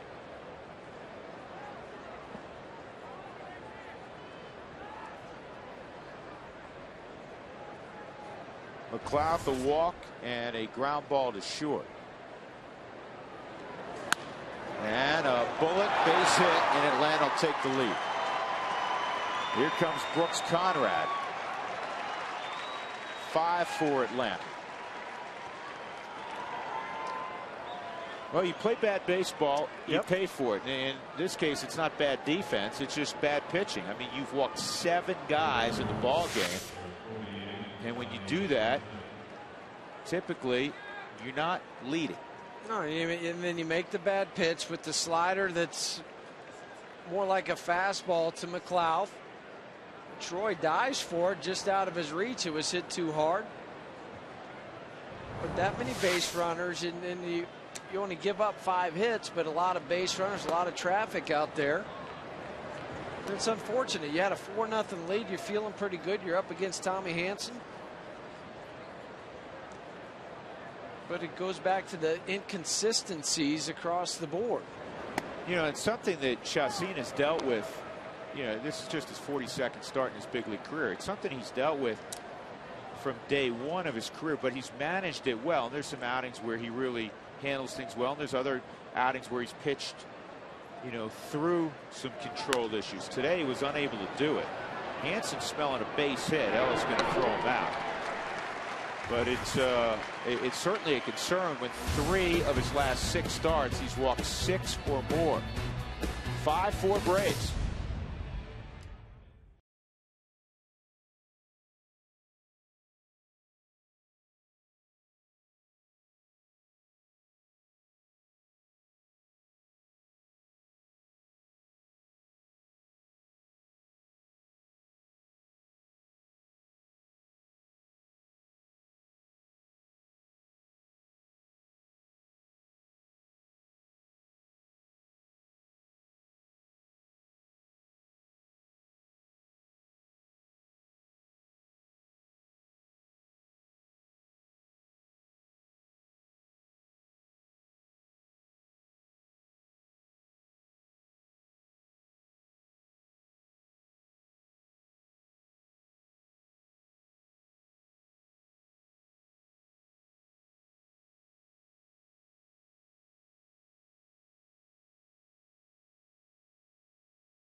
Earlier in the game, Tiffany is right here, made a great snag on a fly ball. What kind of leather do you have, Tiffany?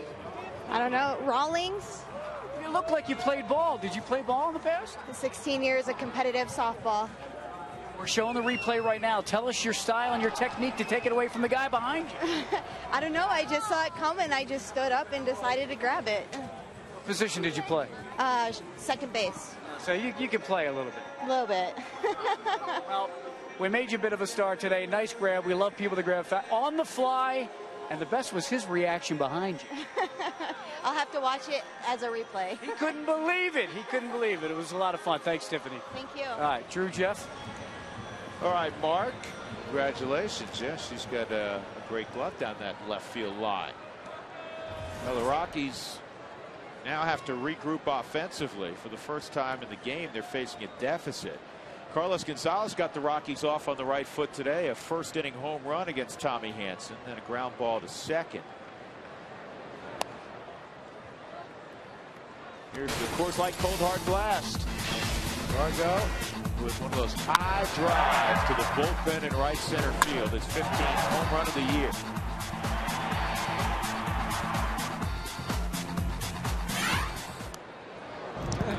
Pulling out the bunt option.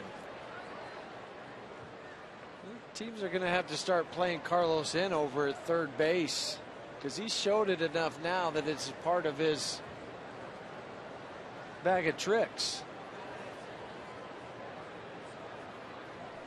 Yeah, he's shown it with success.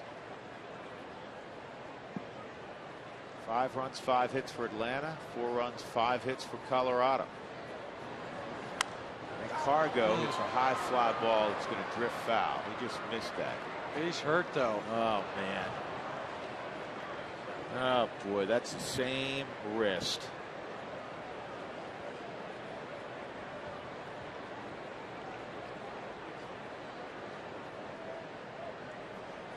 I was watching the flight of the ball, but then I just turned and I saw him just grab his wrist and head back towards the dugout.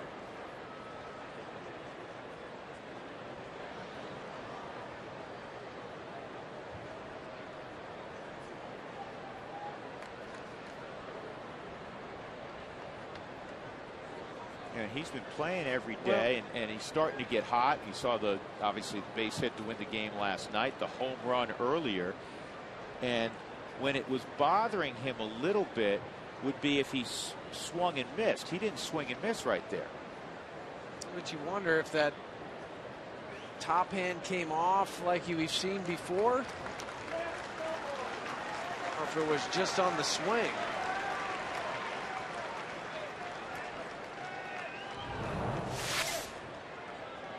Hanging breaking pitch. Let's watch what happens.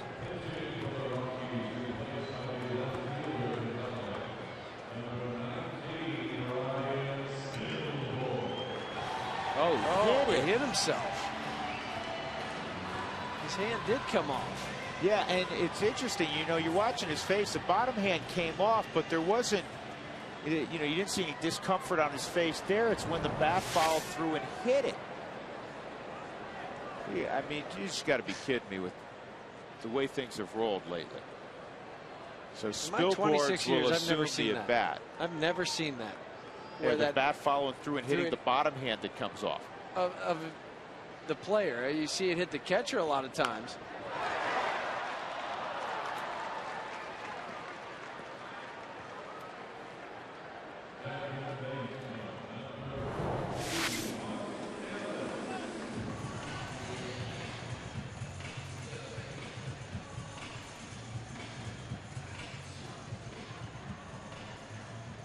It's tough to tell.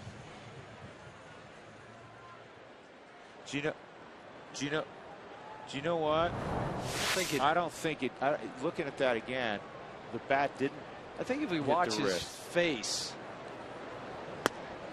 and the grimace might tell us a little bit better.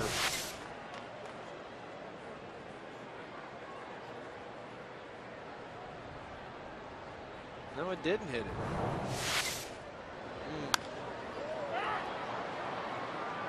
Jason Hayward and Wright will make the catch, and Ellis is retired.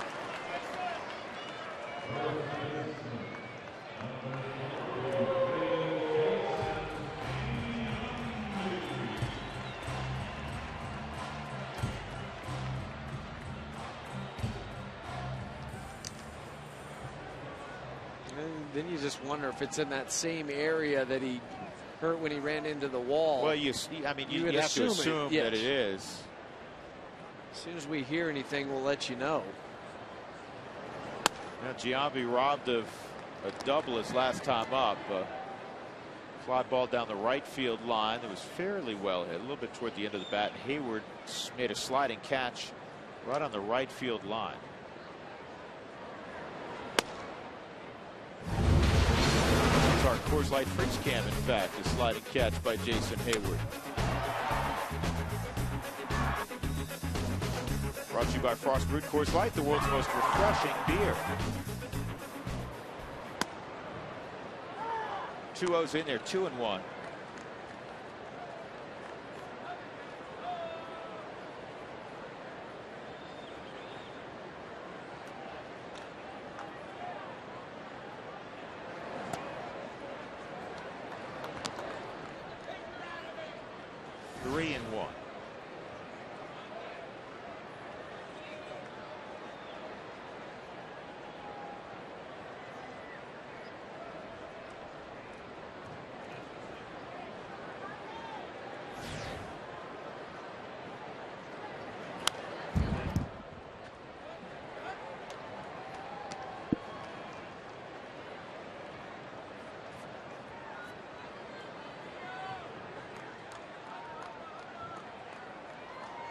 Now with the lead, Tommy Hanson getting a little bit more aggressive.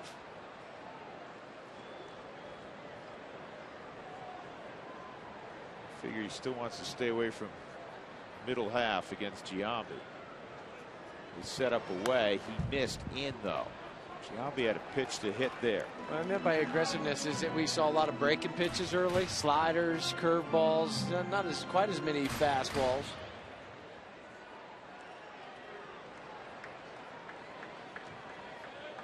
He's throwing him 2 in a row now.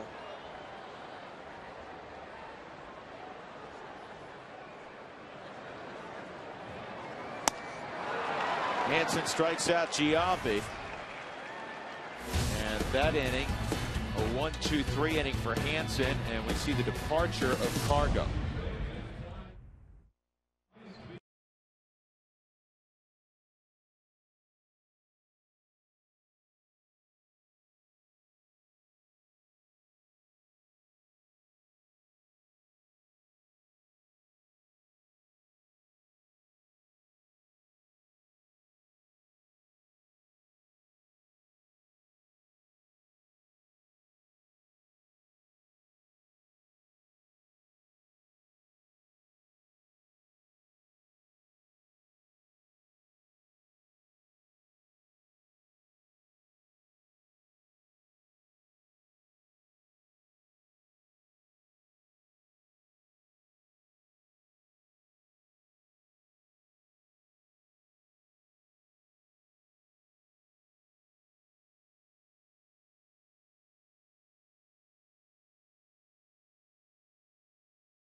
Good start for the Rockies today. First inning, Carlos Gonzalez jumped on a fastball and he hit it out. Number 15 of the year, 1-0 Colorado. Got better in the second inning. Dexter Fowler with 2 men aboard. He hits a triple off the scoreboard.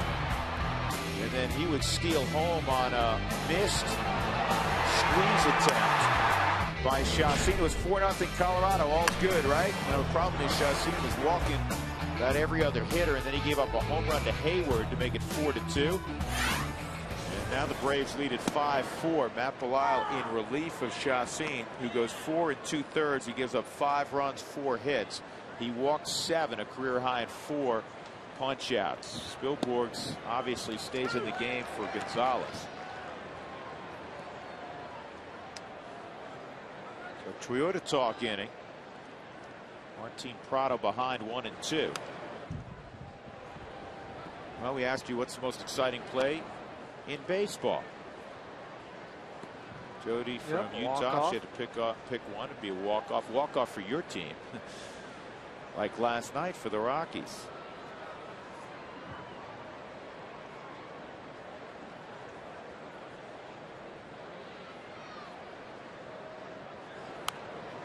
I'm a Mariners fan, so these games with the score quite interesting. The Mariners have lost 11 in a row. This gentleman was at Don Larson's perfect game in the '56 World Series. We just saw Don Larson in New York at the Old Timers game. Ground ball to third, and Prado's going to reach. Tough chance for Stewart. It'll be a base hit.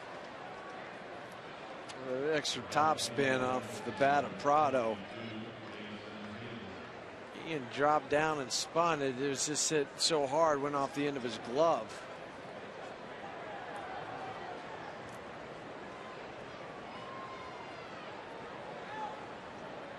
Walk-off grand slam's always a fun way to end it. Seattle lost again today. It's the final 7-5 Toronto. So that's 12 in a row. Yeah, perfect game. You know, for me, it's got to be something that occurs, you know, somewhat regularly. I mean, a perfect game doesn't happen very much. Strike him out, throw him out. Okay, that's interesting. Robbing of a home run. You see that with a degree of regularity.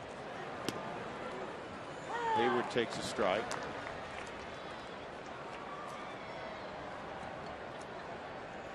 Great drama when you have a game going to the 9th inning or even the 8th inning and there's a no-hitter in place.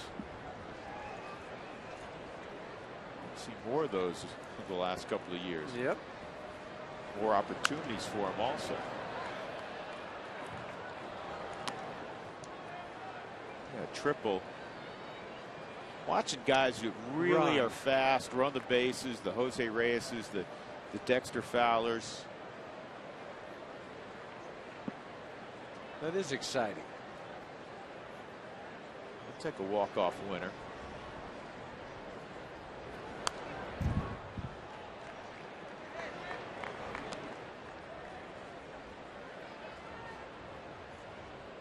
There have been 20 perfect games in history.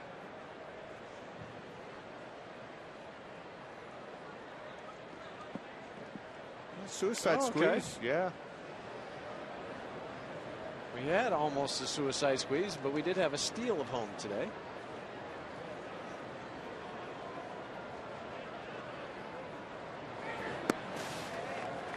One and two.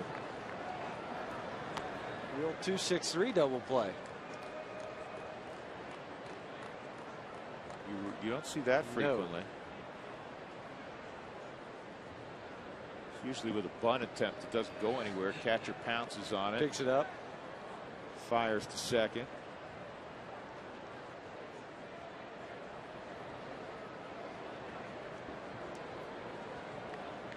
Yeah, walk-off home run. I mean, got a tight game late. There's one yesterday in baseball. Angel Pagan. There was the walk-off base hit from Carlos Gonzalez last night.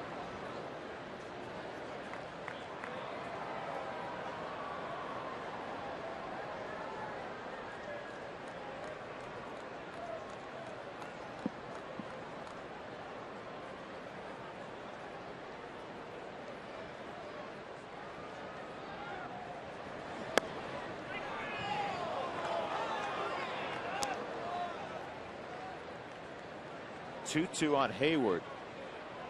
2 strikeouts and a 2-run home run sandwiched in between.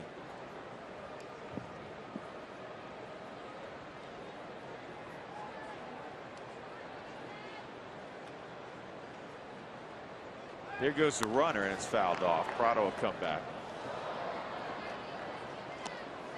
Well, Belisle's the right guy to enter this ball game for a couple of reasons. Matt's had a terrific year, but the tempo of the game with all the walks, I mean, this thing is slowed to below a crawl, whatever below Snail's a crawl pace. is. Yeah, something like that. And Belisle typically works fast. Well, he has an idea what he wants to do. It's either going to be a fastball or breaking pitch, and here we go. We're gonna mix it both sides of the plate. We're going to try to keep it down to hit into a double play. But yeah, this game is just. And the other thing, the Rockies need something positive to happen because their momentum was stolen with all the walks, and then one of their 2 premier players looks like he's hurt his wrist again and had to leave the game. Yeah, those will really take the wind out of your sails. Game had started so promisingly. He scored 4 in the first 2 innings. Got him on a high fastball at 94. Good pitch. First out of the inning. It'll bring up McCann. Overpowered him with the 94.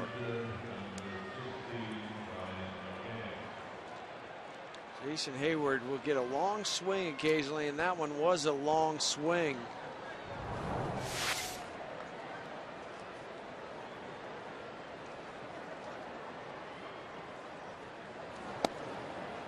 Outside ball 1 on Brian McCann. Single, fly ball left field, fly ball center field. McCann has the highest on base percentage in baseball at .387. The guy squatting behind him, Ionetta's second among catchers at .378.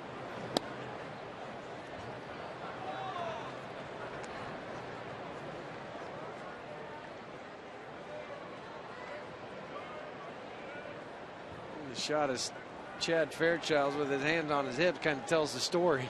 He's been back there behind the plate watching all these pitches come. Yeah, you know, umpires want to see a good Yeah. tempo to the game. They want to be able to call strikes. Fans, you want to upgrade your game experience? You can do that in the Mountain Ranch Club. It includes private dining tables and credit for food and beverage. And it is a lot of fun to watch a game from up there. Drew and I had the good fortune of doing a broadcast from up in the Mountain Ranch Club earlier this year. That was fun. We had a good time. Well, it was fun because you got to eat. I'm good at that.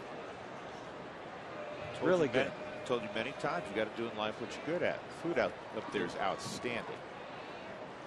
You don't need, the Rockies don't even have to be playing for you to go there. Hold a party up there if you want.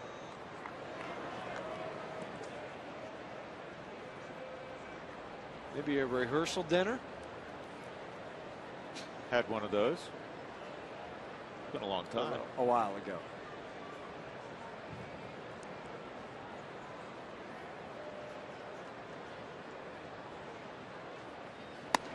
Swung on and missed, and McCann is gone.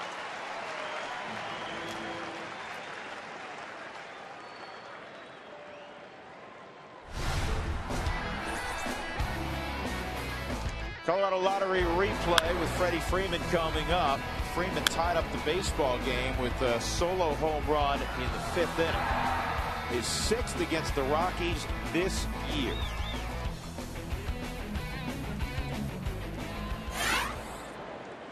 Prado still at first base. And a ground ball to second. So we'll go to the bottom of the 6th. The Rockies trailing 5-4 at Coors Field.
Post-game show for a special 1-hour episode of the Dan Patrick Show. It's a re-air from this morning show at 7 a.m. Check out all of the highlights of the Dan Patrick Show coming up after the game.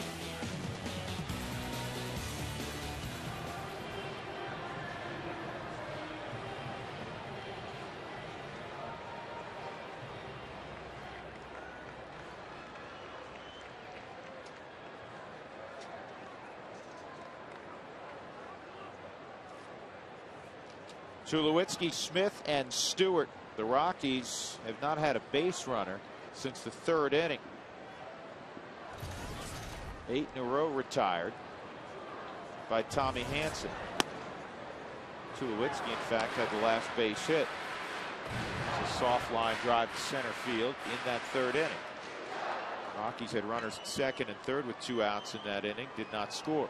And Tommy's found his groove. 83 pitches, 58 for strikes. I said it a while back when Chacin opened the door for Atlanta, and now it's Tulowitzki trying to bunt his way on.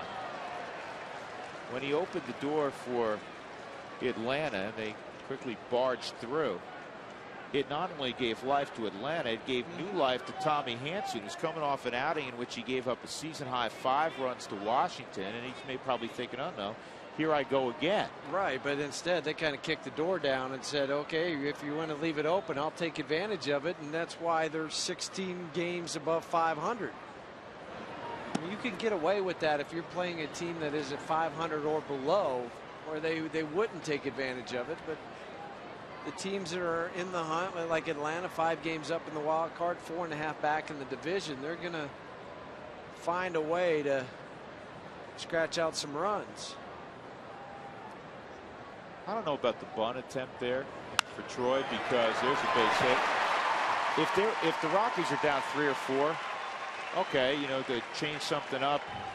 The 3rd baseman's way back, and you need base runners. But if Troy, who's the cleanup hitter, runs into one, the ball game's tied. Right, I would agree with you, because as you mentioned, he has the ability with one swing of the bat, and it doesn't have to be a pull swing. It could be to the other side where he would tie it up, but he hit that ball hard enough to get it past Alex Gonzalez at shortstop.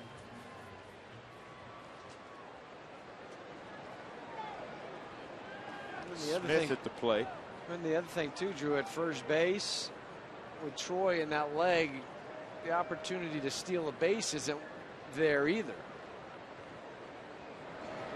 Yeah, you wouldn't think. He's still trying to protect that quad.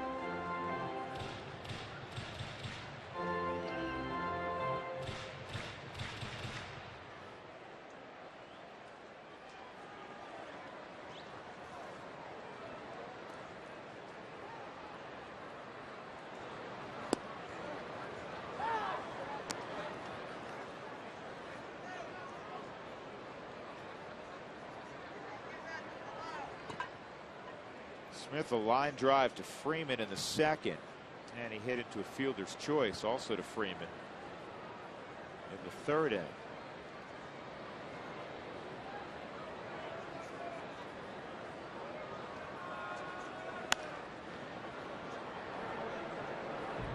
Wells Fargo customers, get your 2-for-1 Rockies tickets today by going to wellsfargo.com/Rockies.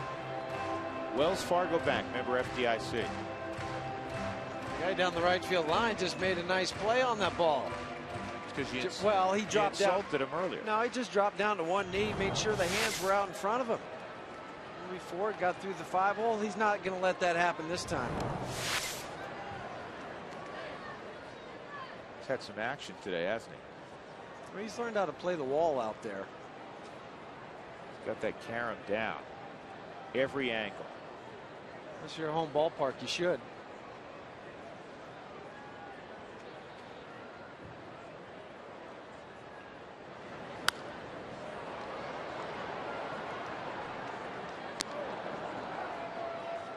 In case you missed it earlier in the ball game, here's where he missed it. But that just shows you he's a pro, because he came back strong on his 2nd attempt.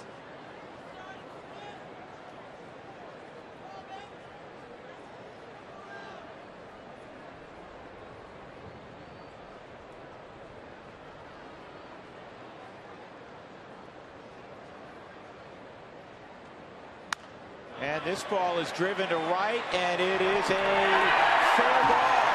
Tulowitzki around third. He'll come home. And heading to third with yet another triple is Seth Smith. We're tied at 5. That's his 7th of the year. Earlier in the ball game, Dexter Fowler had his 7th triple. They didn't want Dexter to get too far out in front of him.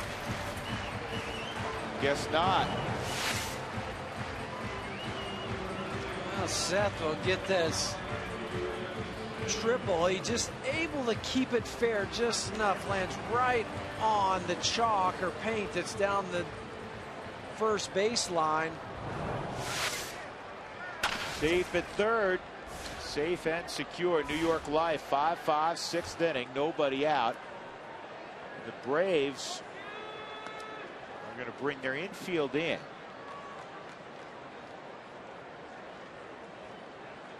See, that looks like the chalk mark at Roland Garros. Right on the line. These are easy to call when you can see it. It takes that paint off of the dirt. With that triple now, both Dexter Fowler and Seth Smith have moved up into a tie at 4th place in triples in the National League with Michael Bourne.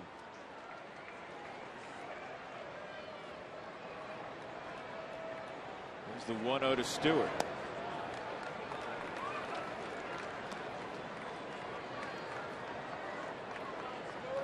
Scott Linebrink's up now.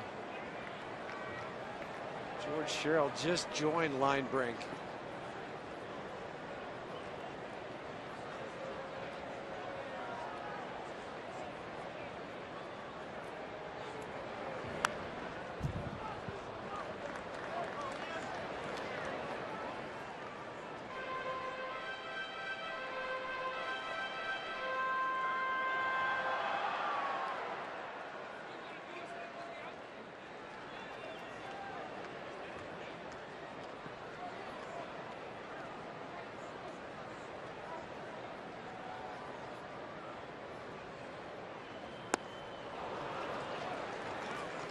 Two and two. That's where you got to shorten up. You got to find a way to get it in play. And Hansen does strike out a bunch. He struck out 117 to 108 2/3 coming in. So sometimes easier said than done. But you got a runner at third, nobody out. Just more of a controlled swing, not the big powerful swing. One out.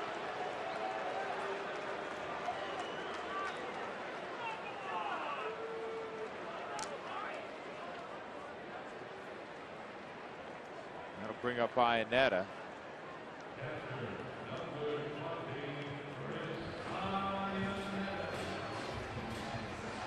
Roger McDowell conducting a conference at the mound.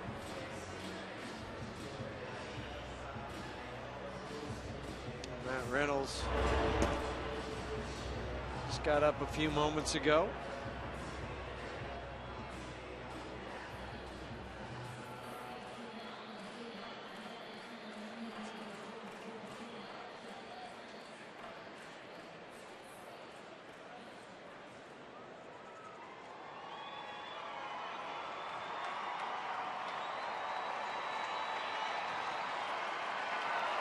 Chris, a walk and a run scored, also a fly ball to right field.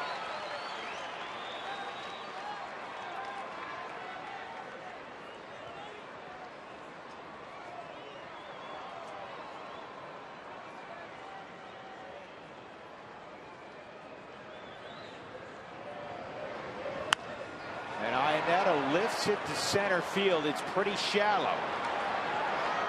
And Smith is going to come home. Here's a throw by McLeod on line, but not in time. 6-5 Colorado. The fly ball by Iannetta just deep enough. Good thing Seth has a little bit of speed, because the way this ball was not hit very deep into the outfield, Nate McLeod was able to work behind the baseball, so he had some momentum going home. But you have to take the chances. You can't wait around.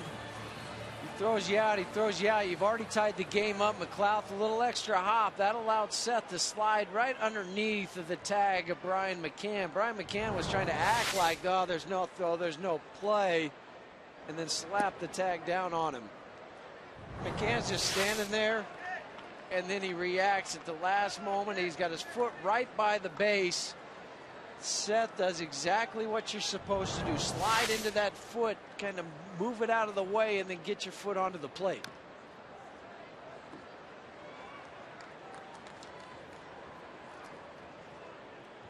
'36th RBI for Iannetta. 1-1 the count on Fowler.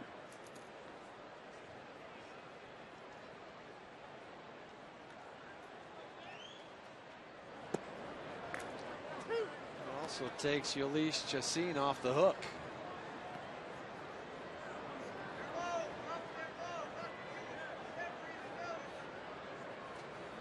Season high in runs allowed for the second straight game by Tommy Hanson. He strikes out.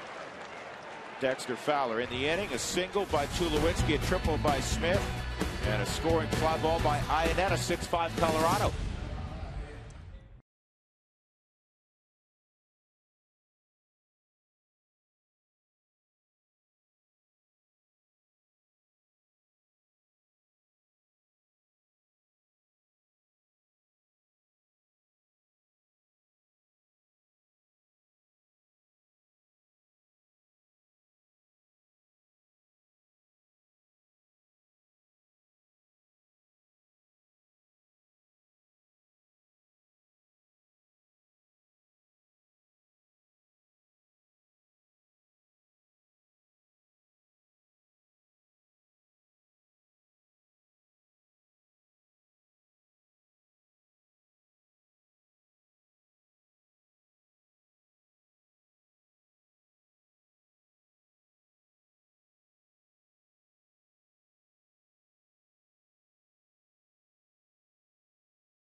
By Patrick. He's celebrating his 13th birthday.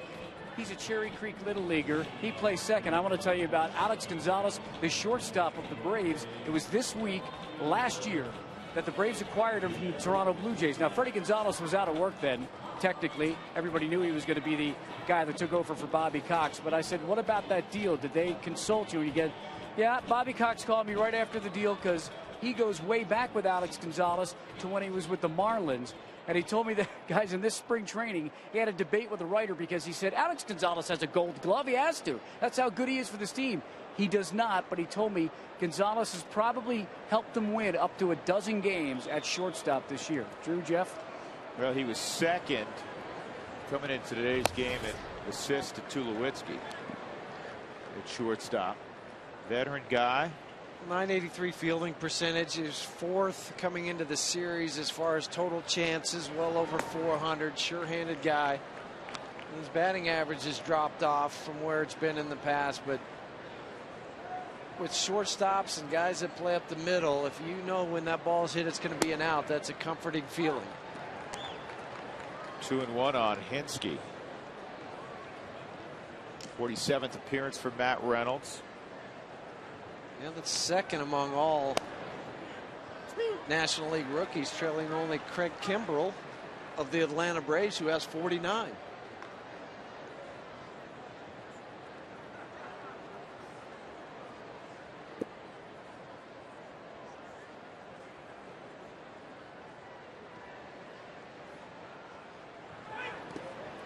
That's 3-2. Said that a few times today.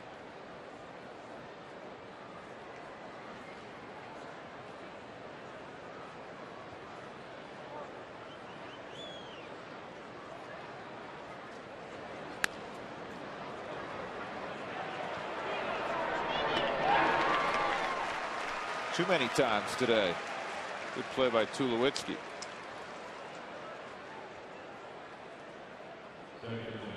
Windshield issues, Safelite Auto Glass, 303-287-5000, safelite.com on the computer. Brooks Conrad will step in this time from the right side. 0 for 8 on the season is Conrad, right-handed.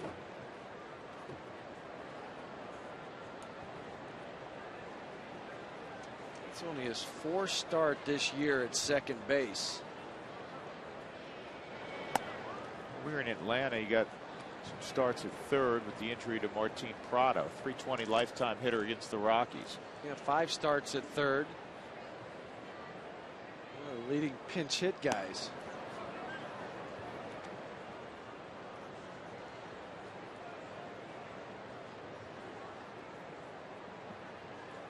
He's old school, no batting gloves.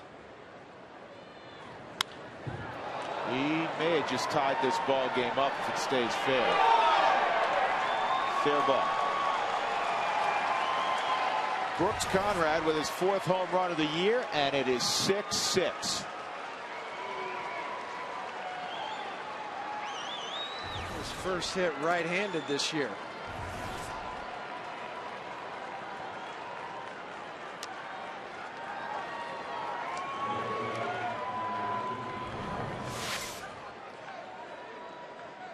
Matt would like to have this one back because it was belt high to Conrad. The extension follow through.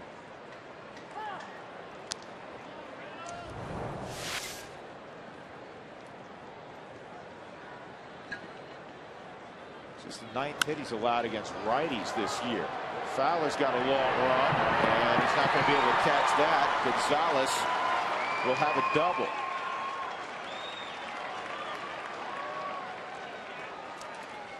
Yeah, again, this game in a lot of ways is a microcosm of the season for the Rockies. 4-0 lead. You get, unfortunately,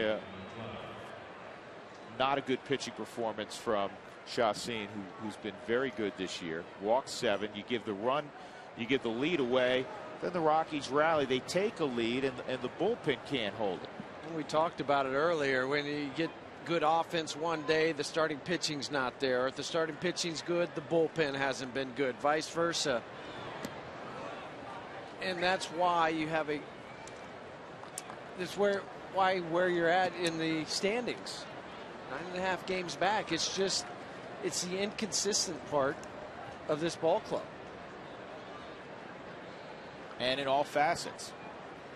You can't just point your finger at one area. The most consistent aspect has been the defense. Defense has been good. Defense has been good. One of the leaders in the National League in all of baseball, turning double plays, 104.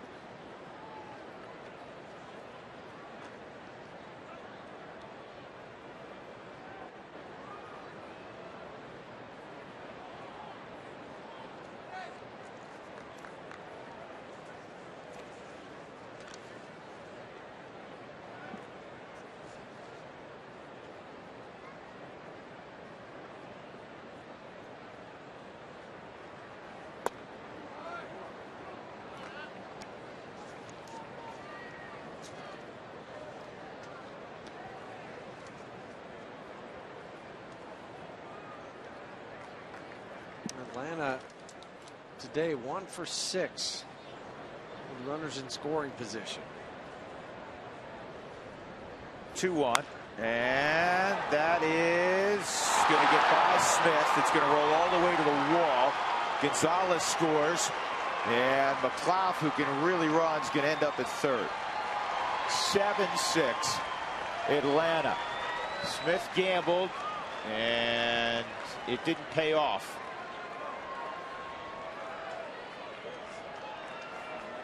When he first hit the ball, it looked like Seth could make the sliding catch on it. It hung up, but then died before Seth could get there. See where this ball went. He just missed it. When he slid, it looked like he had his glove there, and then the ball went underneath it.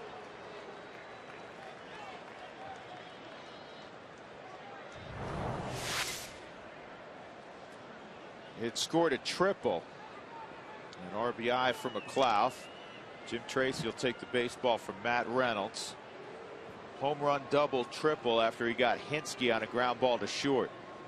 7-6 Braves in the 7th.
Thing all season long. Join us for Toyota Talk. We do it in game in the 6th inning. We also do it during the Toyota post game show as well.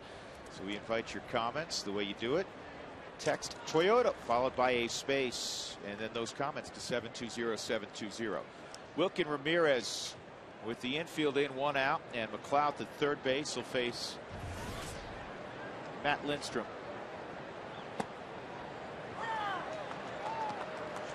Ramirez 4 for 8 as a pinch hitter. Matt was in yesterday's ball game. Third of an inning, did give up a hit. Gave up the game tying hit to Dan Ugla. He hung a slider to him. And on the previous pitch, he gave up a stolen base that set up the game tying swing by Ugla, and also obviously set up the heroics in the 9th inning for Carlos Gonzalez, who had to leave the ball game a couple innings ago when he swung and fouled a pitch off, and he was writhing in pain in that right wrist, holding that right wrist, same right wrist that kept him out of action for the better part of a week recently. We have not had a further update from the Rockies clubhouse. Sure, he's getting an X-ray, maybe an MRI.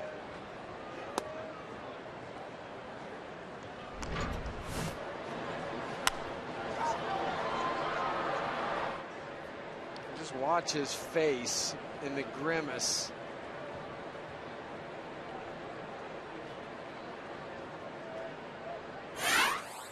Two ground ball to third on contact, coming home. Stewart safe. He got under the tag. Yeah, I think it's a good call. Nate McLeod got under the tag, and it's 8-6. The throw was too high from Stewart.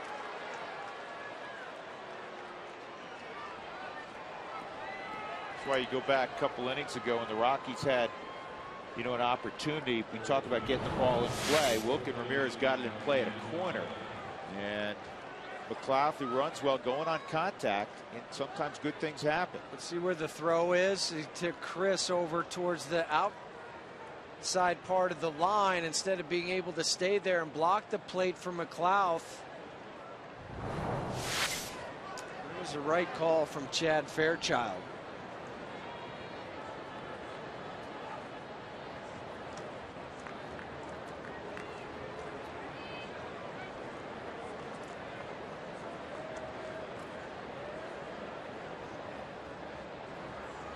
Martin Prado, 1 for 2 and 2 walks today, the leadoff man. That pitch misses. to watch Ramirez running. He's an athletic guy. He hasn't had a lot of opportunities with Atlanta. Yeah, but they did it in yesterday's game with Jordan Schaefer with the high leg kick from Matt. They just gambled, took off, and went. For him to maybe go this pitch.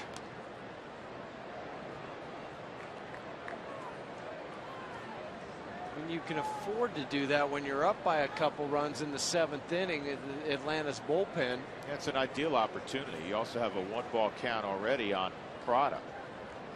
I would think he'd be going here. Nope. And it's topped to Linkstrom.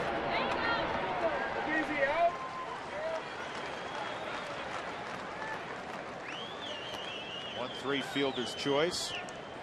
Ramirez at second, and Jason Hayward will come up.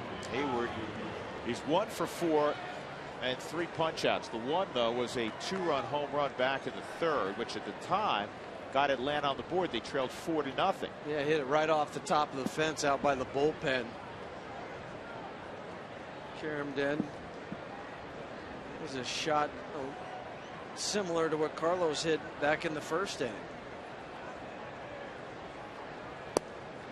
How about Tommy Hanson? He's on the plus side again. He stands to win the ball game. 6 innings, 7 hits, 1 walk, 7 strikeouts, and 6 earned runs. But hung around long enough for his offense to put some runs up for him.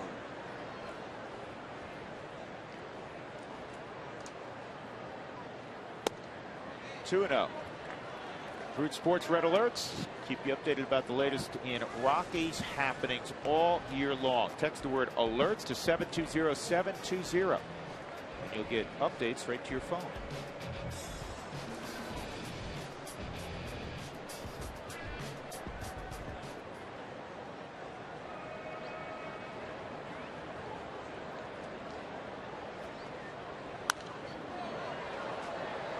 Foul back into the upper deck.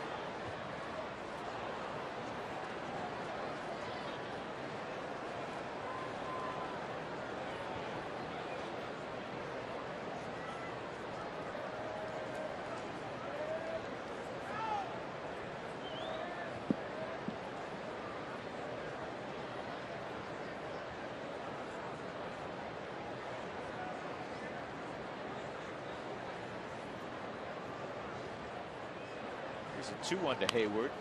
Fouled off. Well, Ubaldo Jimenez, I want to give you a little update on Ubaldo in terms of what he's done lately. Since June 1st, Ubaldo leads the National League in wins with 6, in innings pitched, and he's second in strikeouts with 63, almost a strikeout per inning pitch. And he also announced today, with the Rockies' blessing, that he wants to pitch in winter ball again to help strengthen his arm. He didn't pitch winter ball last year. This is lined to right, and it is a fair ball. Another run will come home. Ramirez scoring, and Hayward has a double. The Rockies bullpen has imploded here in the 7th inning. They've allowed 4 runs on 4 hits. 9-6 Atlanta. We saw a ball earlier hit by Seth Smith, and this ball off the bat of Jason Hayward hits the line about a foot short of where Seth's ball was, but right in the same spot. Joe West is talking about, yeah, it's amazing. Look at that. It's like the baseline again at the French Open. That one is Seth's. They were talking, Joe West came in, they were talking to Matt Lindstrom about going to his mouth, and it was a ball call last night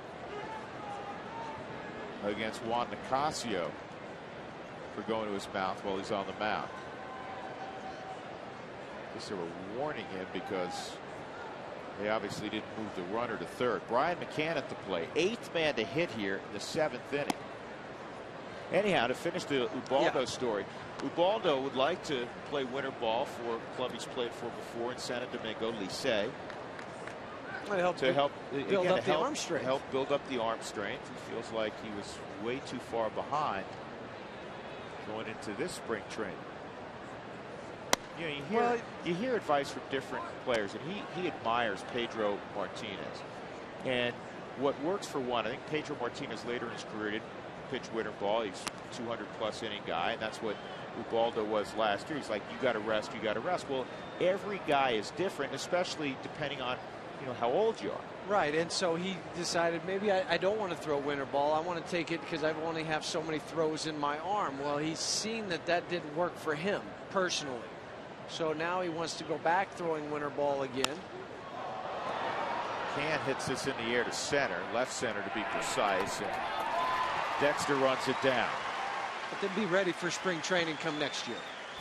Whatever you have to do to be ready on the 1st of April. Braves are up 9-6.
Institute in Denver, where you can make the world your workplace. This game is somewhat reminiscent of Saturday's ball game against the Milwaukee Brewers. The Rockies had a 3-0 lead. They didn't hold it. They ended up losing.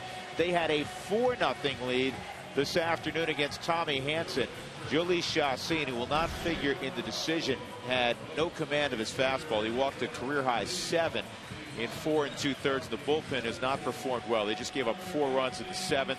And Carlos Gonzalez, who had a home run leading off the game, had to leave in the 5th inning after re-injuring his wrist.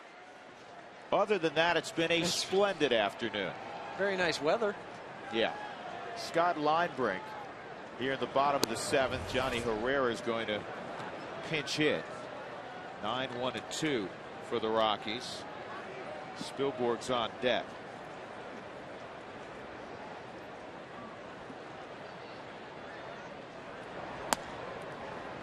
2-0 on Herrera. Rex Brothers, who pitched in last night's game, 2/3 of an inning, called upon again.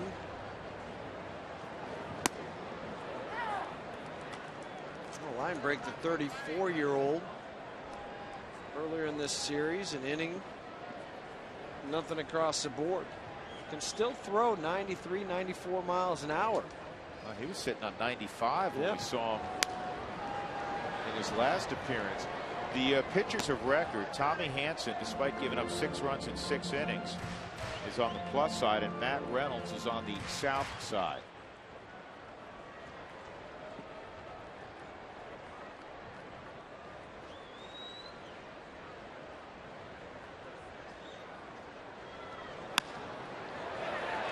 Nice pickup by Gonzalez. That'll be a hit for Herrera.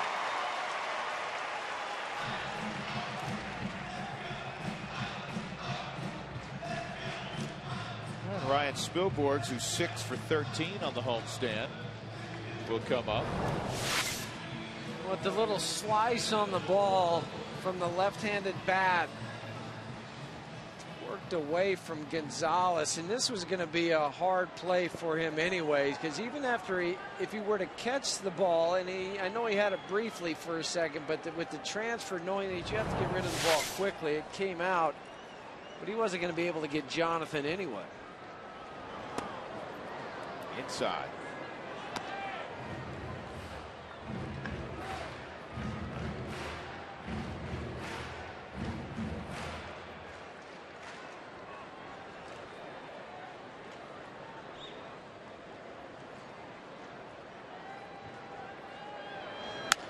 Spilborghs pulls it to third. Prado's going to get one there on the first, and the scoop by Freeman.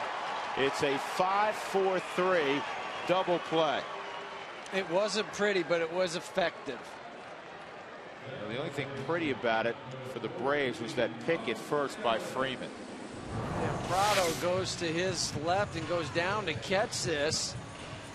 High throw over to second base. Brooks Conrad gets taken out by Jonathan Herrera. The short hops Freddie Freeman, but he picked up his teammate.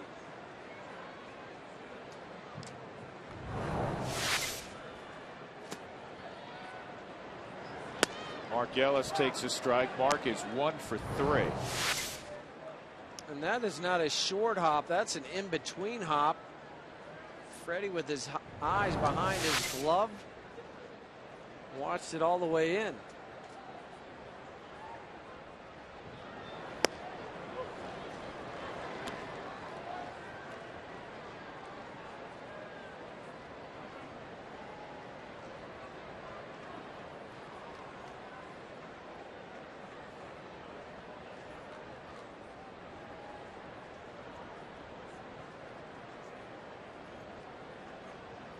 Oh, and 2 on Ellis. High 1 and 2.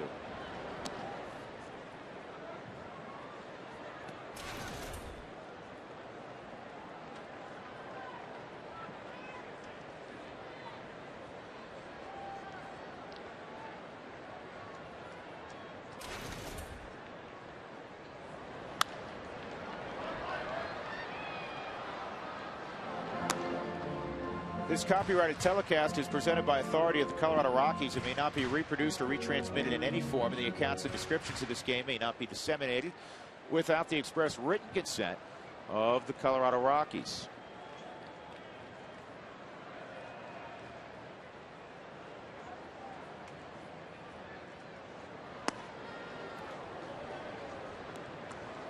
Almost tried to duck into that one, take it.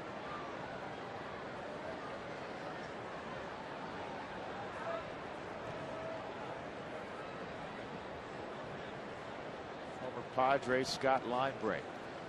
2-2 count. Base hit center field. Ellis 2 for 4. And that'll bring up the big man. That's why Freddie's going to his bullpen.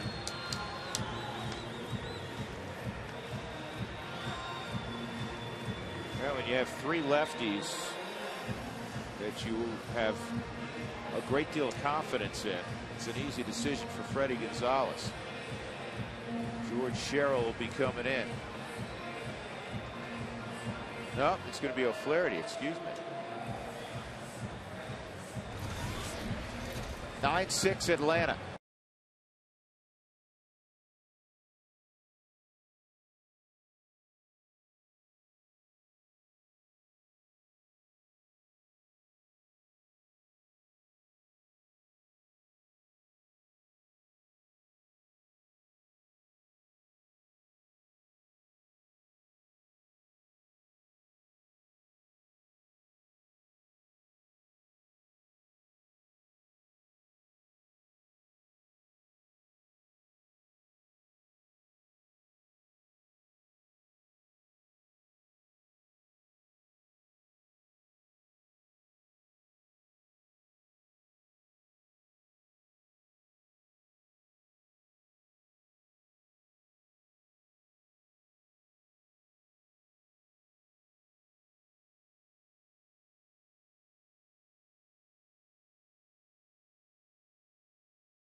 winning idea.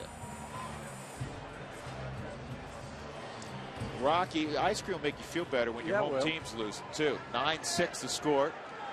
Giambi up with 2 outs to face O'Flaherty. Mark Ellis at first base. 7th inning. Shift on. O'Flaherty gave up the game winner to Cargo last night. Giambi 0 for 3. A couple of punch outs. Takes a slider for a ball.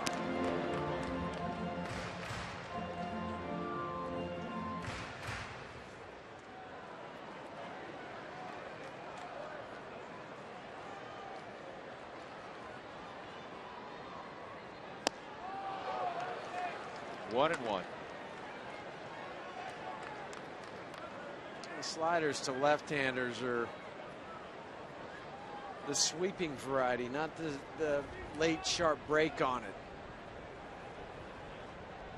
He likes to start it on the middle part of the plate and work it away from you.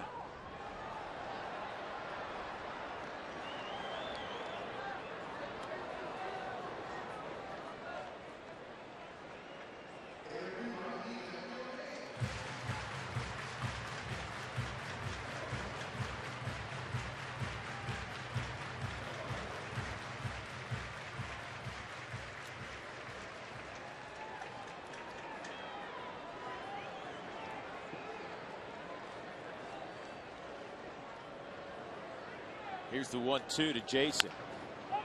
Rolled to first. Freeman will step on the bag, and the Rockies are done in the 7th inning. We move on to the 8th. Atlanta leading 9-6 at Coors Field.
Nine-6 lead, top of 8.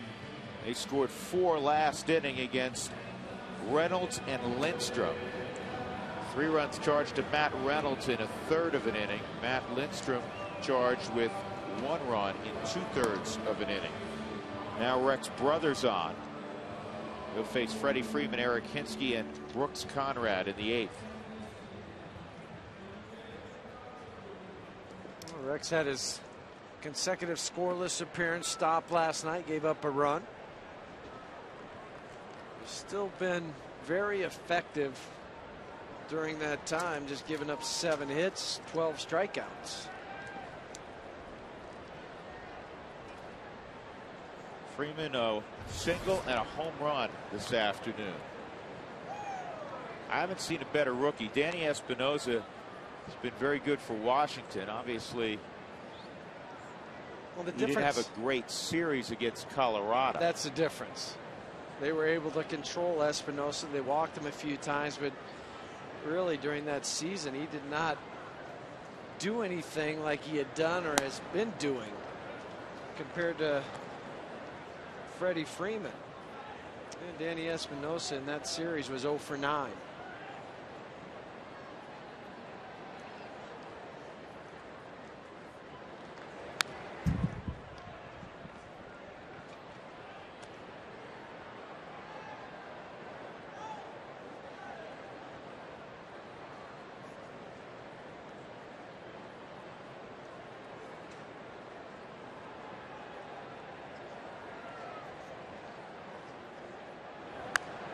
He's going to get some competition, though, if Craig Kimbrell continues to do what he does.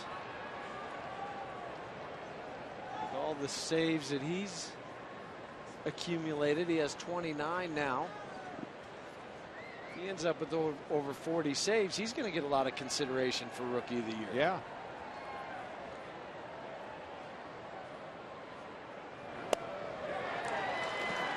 Good pitch by Brothers, 1 out. But you know what? Give the Braves, again, a lot of credit. I mean, Brandon Beachy's a rookie in their rotation. Well, Tommy Hansen was a 22nd round draft pick back in 05 out of junior college. This isn't, hey, we're getting our feet wet with some young guys. They have a sophomore who's not having a good year in Jason Hayward. He's had an impact on this game with a 2-run home run and also a double. But they're a team that is going to play in the postseason in all likelihood. 16 games over 500, and they have a lot of young pieces. 21-year-old first baseman, 21-year-old right fielder. Venters is 29, but to your point, he doesn't have a great deal of major league history as a setup man and all-star. You talked about Kimbrell. You talked obviously about Freeman and what he's accomplished. And there's Venters. They have that balance, that mix that you want, where you have enough of the young pieces that are good players. They're just not coming up to fill a couple spots. They're part of the bigger picture. Yeah, I mean, the team's led by Jones, who they hope to have back when they return from Cincinnati. Jones is going to go out to Rome, Georgia, and play in a couple of minor league games, rehab games this weekend. Brian McCann, obviously, if you look at Freeman. Tim Hudson. From a pitching staff standpoint, sure. Derek Lowe.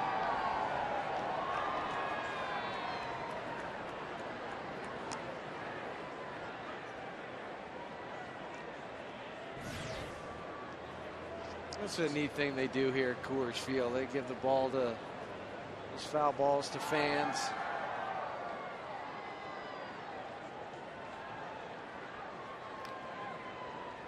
One and two on Hinsky.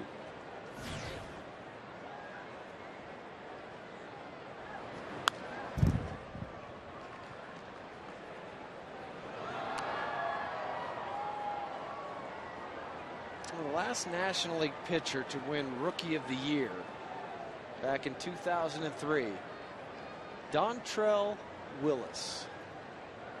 Dontrell's throwing the ball in the big leagues and somewhat effectively for Cincinnati right now. And I say somewhat. He has an ERA in the threes, nothing outlandish.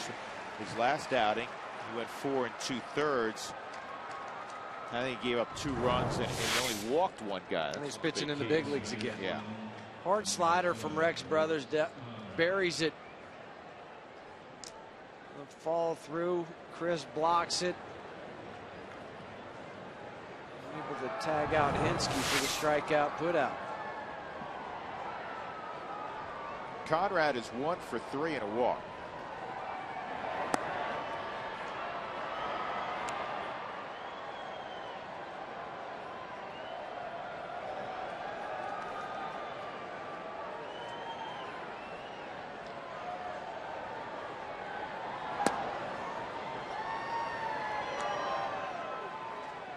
Tulowitzki, Smith, and Stewart next inning for the Rockies in the 8th inning. They have 6 outs to work with.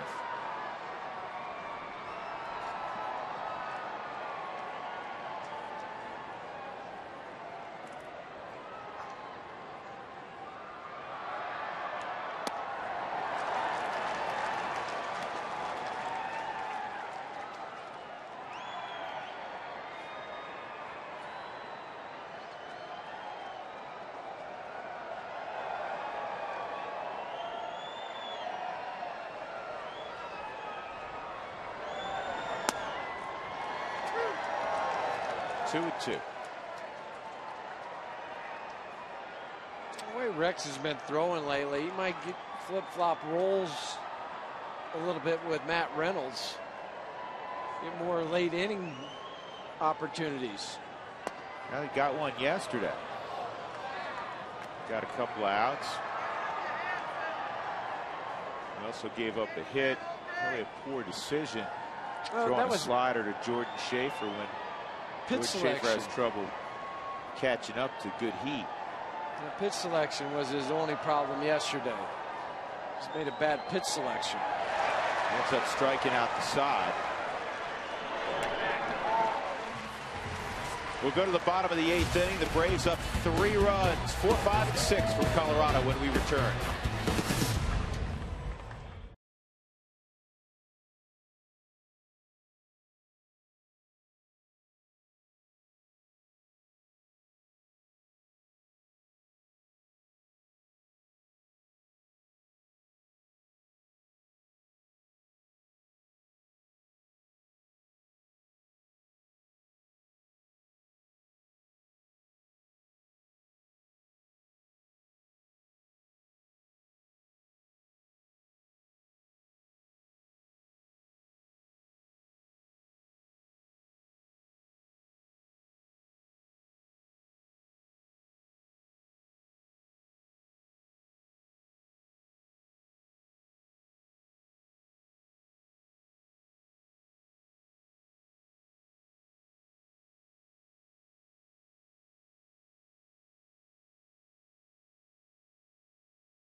Who they say really can't swing the bat but can play defense is in the game in center field. So the pitcher's spot will be where Hinske left. Now, you know what? They may not do it that way. They probably won't. That's ordinarily what they would do, but they'll probably leave the pitcher's spot where it is. Well, the other reason, too, is Johnny Venters is just a one-inning guy. So it doesn't make much sense to do the double switch with Jordan Schaefer not being able to swing the bat. Maybe changing the subject just for a moment. We just got word that Carlos Gonzalez, this is a big surprise, taken to a local hospital for an MRI on that right wrist to see if he did any further damage to it.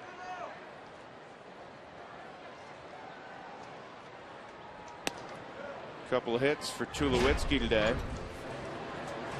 Cargo on a swing, a foul ball, hurt that wrist. And they'll know tonight. They'll get that read quickly. It's not like most people have to go get an MRI. It might take a week to 10 days to get the thing read. The Rockies will have that read tonight, and they'll determine what course of action they have to take. And hopefully the thing is negative. It may be one of those deals where they're going to be more patient in terms of getting that right. I'm talking about a foundation piece, and could be looking at a DL situation. But you know what? It's silly to speculate. Right. Let's just see what the MRI has to say tonight. And hopefully it's just inflammation.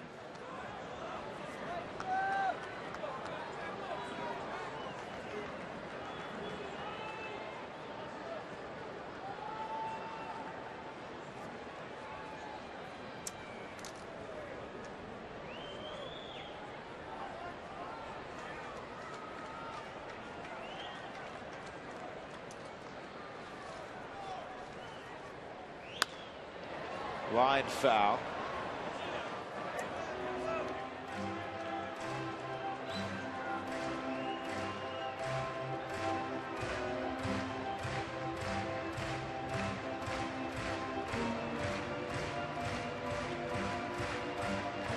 Cubs have signed Wayne Gretzky's son. Drafted him. Drafted him pretty high.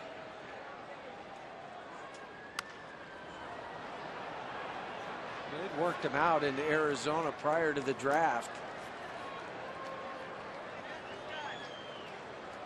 See what he had, and they liked it enough. They drafted him and signed him. And the fans, you can follow the Rockies with MLB.com at Bat 2011 app. It features highlights and much, much more. Text at Bat to 31826. Trevor Gretzky had signed to play college baseball for Tony Gwynn at San Diego State. The 6'4", 180-pound first baseman who was taken in the 7th round. He's evidently signed with the Cubs.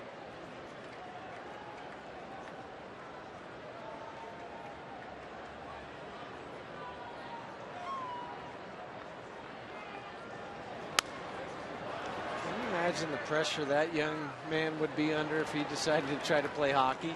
Yeah, I think it'd probably be easier to go a different route.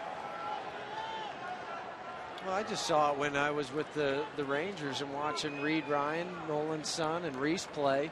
Just the people wanted to compare them to Nolan, and that's not fair to anybody.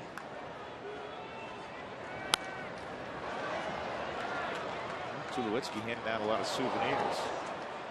No, it's not. All right, good news. Nolan Ryan out of the hospital. He went in for a few tests. He all came back negative. He was experiencing some discomfort, and so he checked himself into the hospital, but he's out now.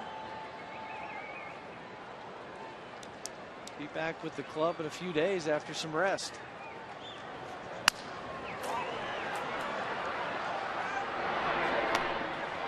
Prado throws out Tulowitzki, 1 out.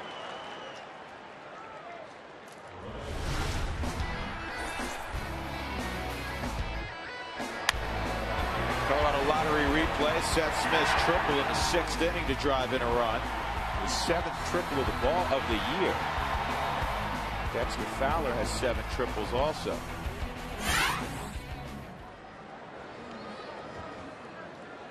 This series has been very well attended. 39,262 today on a Thursday afternoon.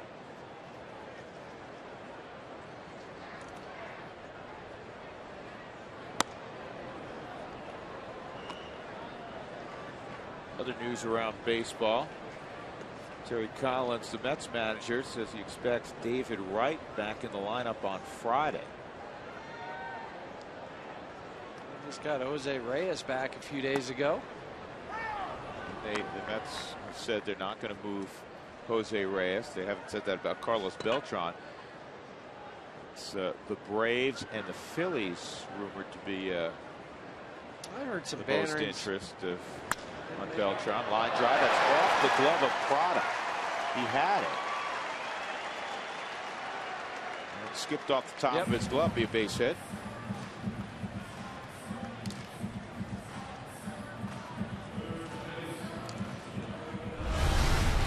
Xcel Energy high efficiency inning. There were not many today, but in the 4th inning, Jolie Chassin had a 1-2-3 inning. Brought to you by Xcel Energy. Learn about energy efficiency and how to save energy and money in your home by visiting responsiblebynature.com. It's just the 3rd hit that Venters has given up this month. To go back to Carlos Beltran for a second, I also heard the Pittsburgh Pirates rumored into that equation. Yeah, the Pirates signed today Jason Grilli. He was pitching earlier this year for Philadelphia's Lehigh Valley AAA club, was released, but he was pitching well. He had an ERA under 2. Grilli was out all of last year with a knee injury. He was with the Rockies in 2008, part of 2009. Hadn't heard that name in a Well, while. no, I was wondering where he had gone to and what had happened to Jason. So reunited with Clint Hurdle. And that's why, yeah. Clint remembers him and what he's able to do. Durable guy. Jason's dad, Steve, pitched in the big leagues.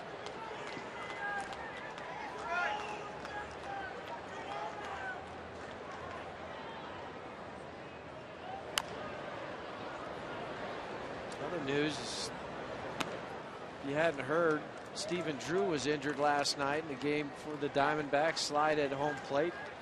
Fractured his right ankle. He's going to miss the rest of the season. Has to have surgery. Yeah, Bad news for the Diamondbacks. That was ugly. A spike, just a normal slide. A spike got caught underneath him, and his ankle rolled up under it, and it's just awful. I mean, it was a non-contact. It wasn't like he slid into the catcher. Stewart, a strikeout victim for the third time today. 2 outs, and that'll bring up Ionetta.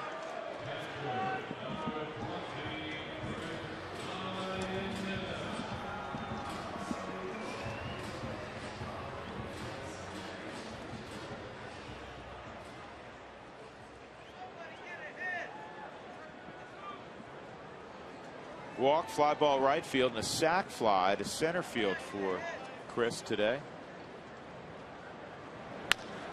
And a bouncing ball to short. Rockies done in the 8th. We move on to the 9th. It's 9-6 Atlanta.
The 9th inning, coming up after the ball game, the Toyota Sports post-game show, and here's Tom Helmer with details. Tom. Drew, coming up after the game, hopefully we'll have an update on Carlos Gonzalez, who was sent to the hospital for an MRI on that wrist. Also, we'll hear from Jim Tracy as he breaks down this ball game. It's all coming your way on the Toyota post-game show. Drew? All right. Alex Gonzalez will lead things off here for Atlanta. Bottom third of the order for the Braves at the top of the 9th. Rafael Betancourt is on board. 43rd appearance for Raffy. Pitched in the very first game of this series. 1 inning, gave up a hit, but did have 3 strikeouts. It only took him 14 pitches. The last, let's say, 3 or 4 or 5 outings for Rafael. Got back to where he was for most of last year, controlling the fastball outside part of the plate and working ahead of hitters, showing a lot of strikes.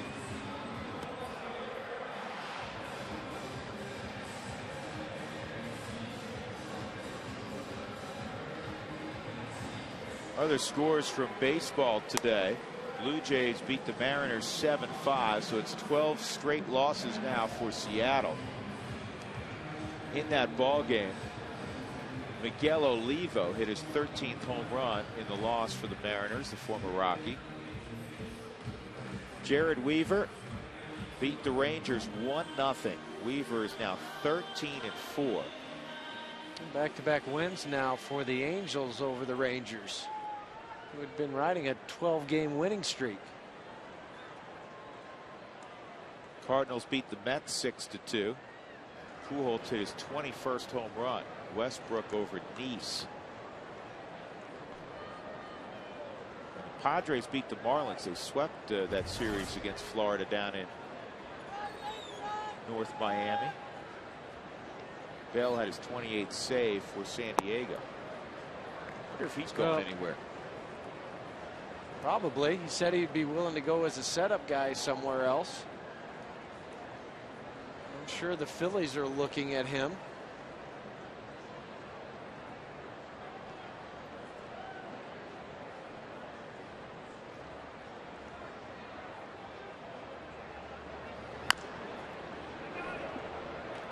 One ball, one strike on Alex Gonzalez. Just a matter of how many prospects the Padres can wrangle from somebody for Bell.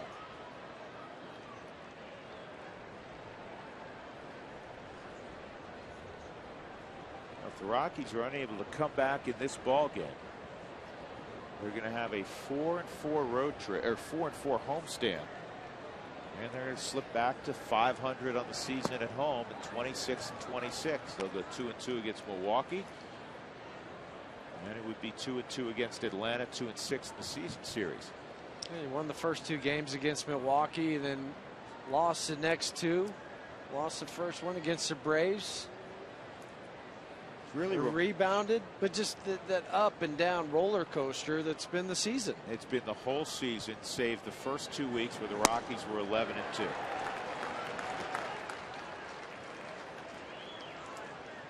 The Rockies had a 6-5 lead going to the 7th inning. Matt Reynolds and Matt Lindstrom struggled. They gave up 4 runs in that 7th.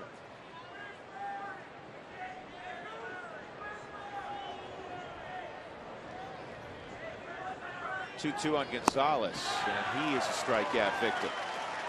4 straight strikeouts for the Rockies. Brothers struck out Lisan in the 8th inning. And then Raffy strikes out Gonzalez.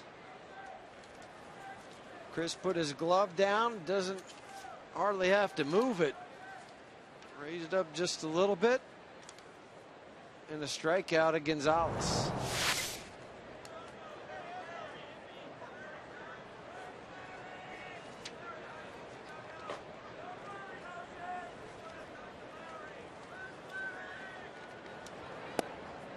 Strike on McLeod.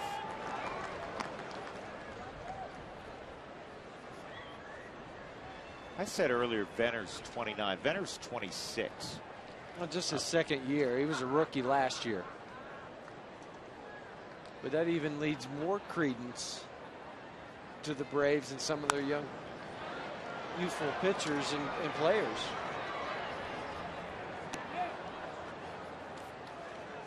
Braves will have Jair Jurgens going tomorrow in Cincinnati against Bronson Arroyo.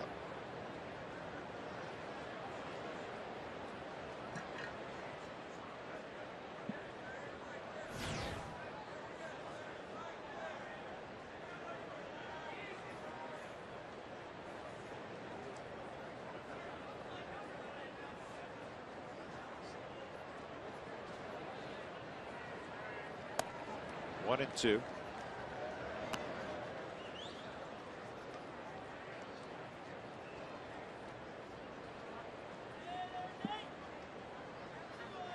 Raffy's had 4 straight scoreless appearances, 6 strikeouts in 3 1/3 inning.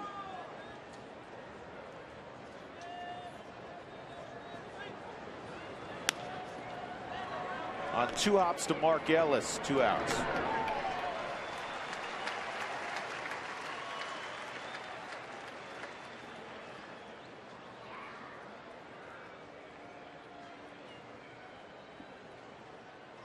Behind the scenes tours of Coors Field are available Monday through Saturday.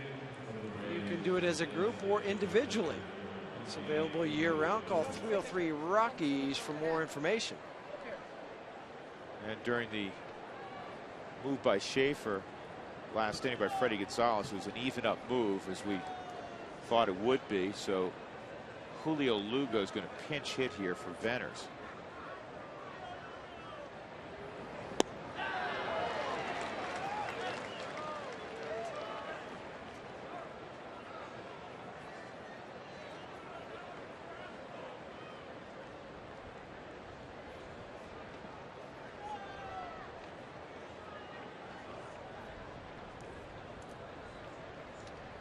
Lugo 2 for 21 this year. Here's the 0-1. And the slider.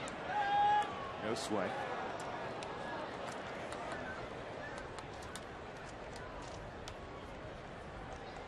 In Phoenix tomorrow night, the Rockies will have Aaron Cook against 10-game winner Daniel Hudson. Hudson 10-5 with a 3.56 ERA. That turned out to be a very good trade, orchestrated by Jerry DiPoto last year with the White Sox. That was the Edwin Jackson deal. Yeah, after he was kind of filling in interim GM. Let Josh Burns go. I'm sure Willie Bloomquist will be the starting shortstop for Arizona, at least in the interim, until they sort things out. Yeah, then you wonder if they might go after somebody like Jamie Carroll of the Dodgers. Aaron. Yeah, I mean, because Arizona still feels like they have an enormous chance to win the division. Giants are falling every day in terms of injuries. Arizona, one of the surprise teams along with the Pirates in the NL. Here comes Kimbrel.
Today's game has been brought to you by Southwest Airlines. New Rapid Rewards Unlimited reward seats and no blackout days. Game started well for the Rockies. They had a 4-0 lead, but it has fallen apart in the late innings. They trailed the Braves 9-6 with 3 outs to go. Craig Kimbrel is on for Atlanta, looking for his 30th save. Julio Lugo remains in the ballgame. He's at second base. Brooks Conrad comes out.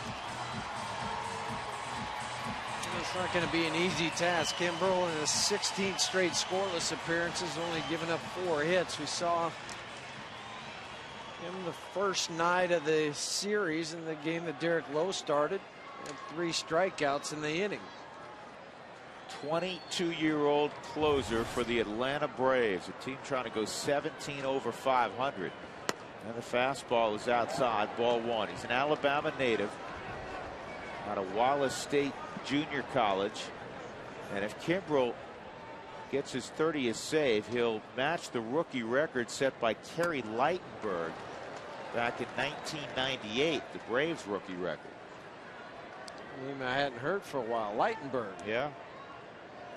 He had some good seasons in Atlanta.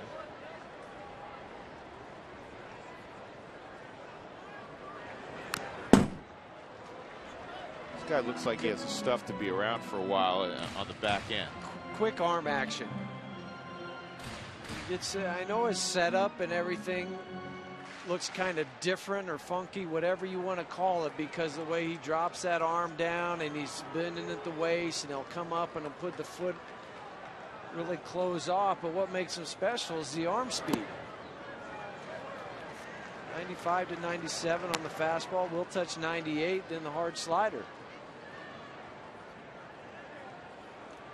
Watch when this foot will go over, but he hides the ball. That's the other thing that makes him difficult. You can't pick it up until the last moment.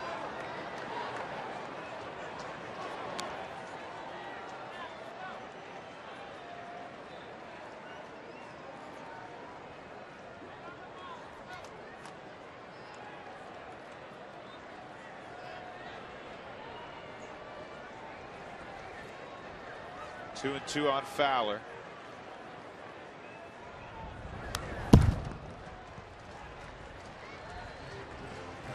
The rookie record overall for saves in a season is a guy that came up with the Braves and then was traded for Mark Teixeira. Neftali Perez last year with Texas saved 40 games. Kimbrel will have an outstanding chance at taking that record down. Strike 3. Third strikeout of the ball game for Fowler.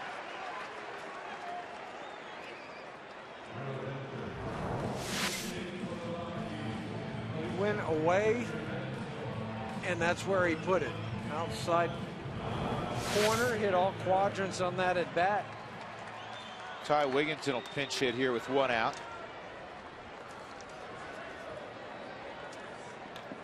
Natali was the American League Rookie of the Year.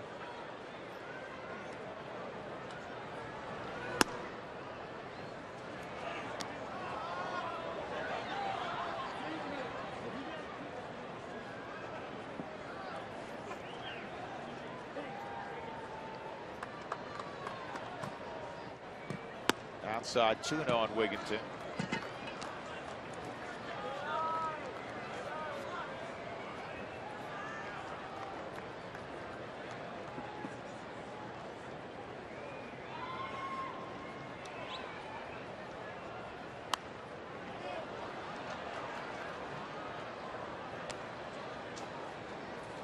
Wigginton just 1 start in the series.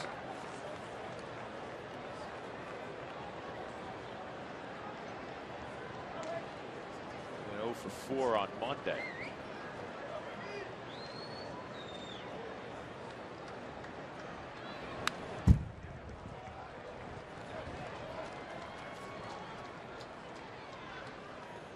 Part of the ball game last night, the decision that Freddie Gonzalez made was intentionally walking Ty Wigginton to pitch to Carlos Gonzalez.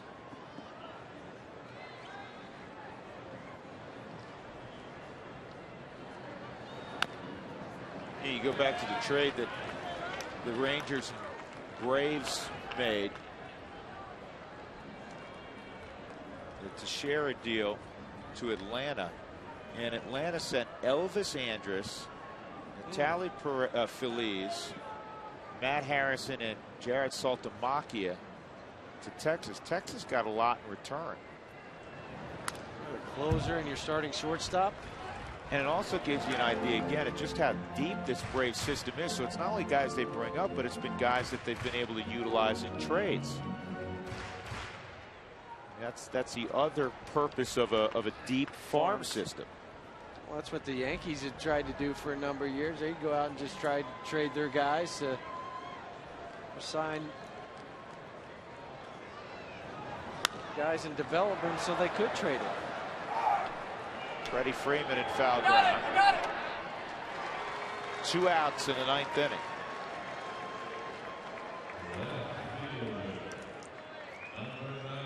Ryan Spilborghs, who replaced Carlos Gonzalez when Cargo hurt that wrist in the 5th inning. Finished the at bat in the 5th for Cargo and hit a flare to second. And then hit into a 5-4-3 double play in the 7th.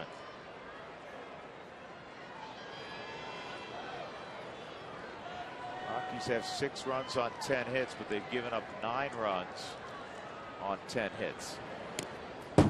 Neither team's made an error.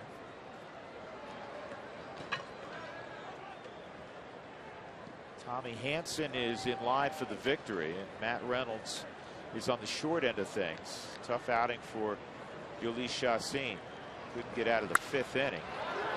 Ball's pretty well hit if it stays fair. It's not going to be. He walked 7, a career high. 113 pitches. And now for Chacín, he has not won a ball game since June the 15th.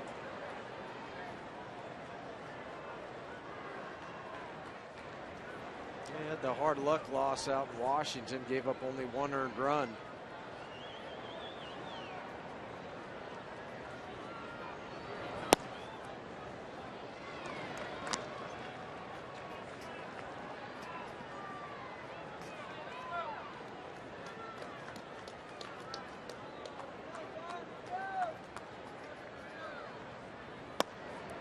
that injury to Cargo and all the walks from Chassin, not to put it on one individual, but it took the life out of the Rockies, who got out of the gate very well today. It took the life out of the stadium. The Rockies is limping to this bottom of the 9th inning. They get a 2-out walk from Spilborghs. That'll bring up Mark Ellis. Well, those are hard things to overcome. Because you got off to the start you're talking about up 4-0. Figuring it's going to be a pitcher's duel with Hansen and Chassin. It wasn't, but then you left the door open a crack for the Braves to come back. They just kicked it in.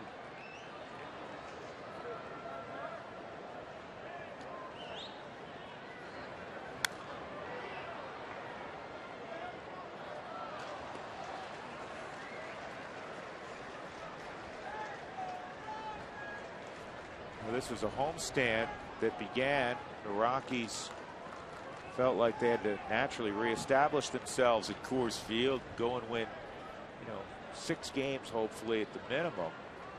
It was going to be tough, taking on a very good Milwaukee team that hadn't played good road baseball.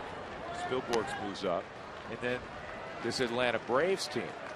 Well, they're staring at a 4-4 split.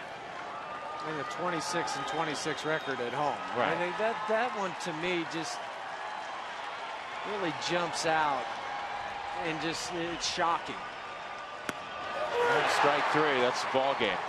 Kimbrel earns his 30th save. Hansen goes to 11-5. Matt Reynolds takes the loss. He is 0-2. A most disappointing loss today for the Colorado Rockies. Again, a game they led early 4-0, and they lose it going away 9-6. A 4-4 split on the homestand. They go 2-2 with the Braves. Today's delivery of the game is brought to you by Jimmy John's, America's favorite sandwich delivery guys.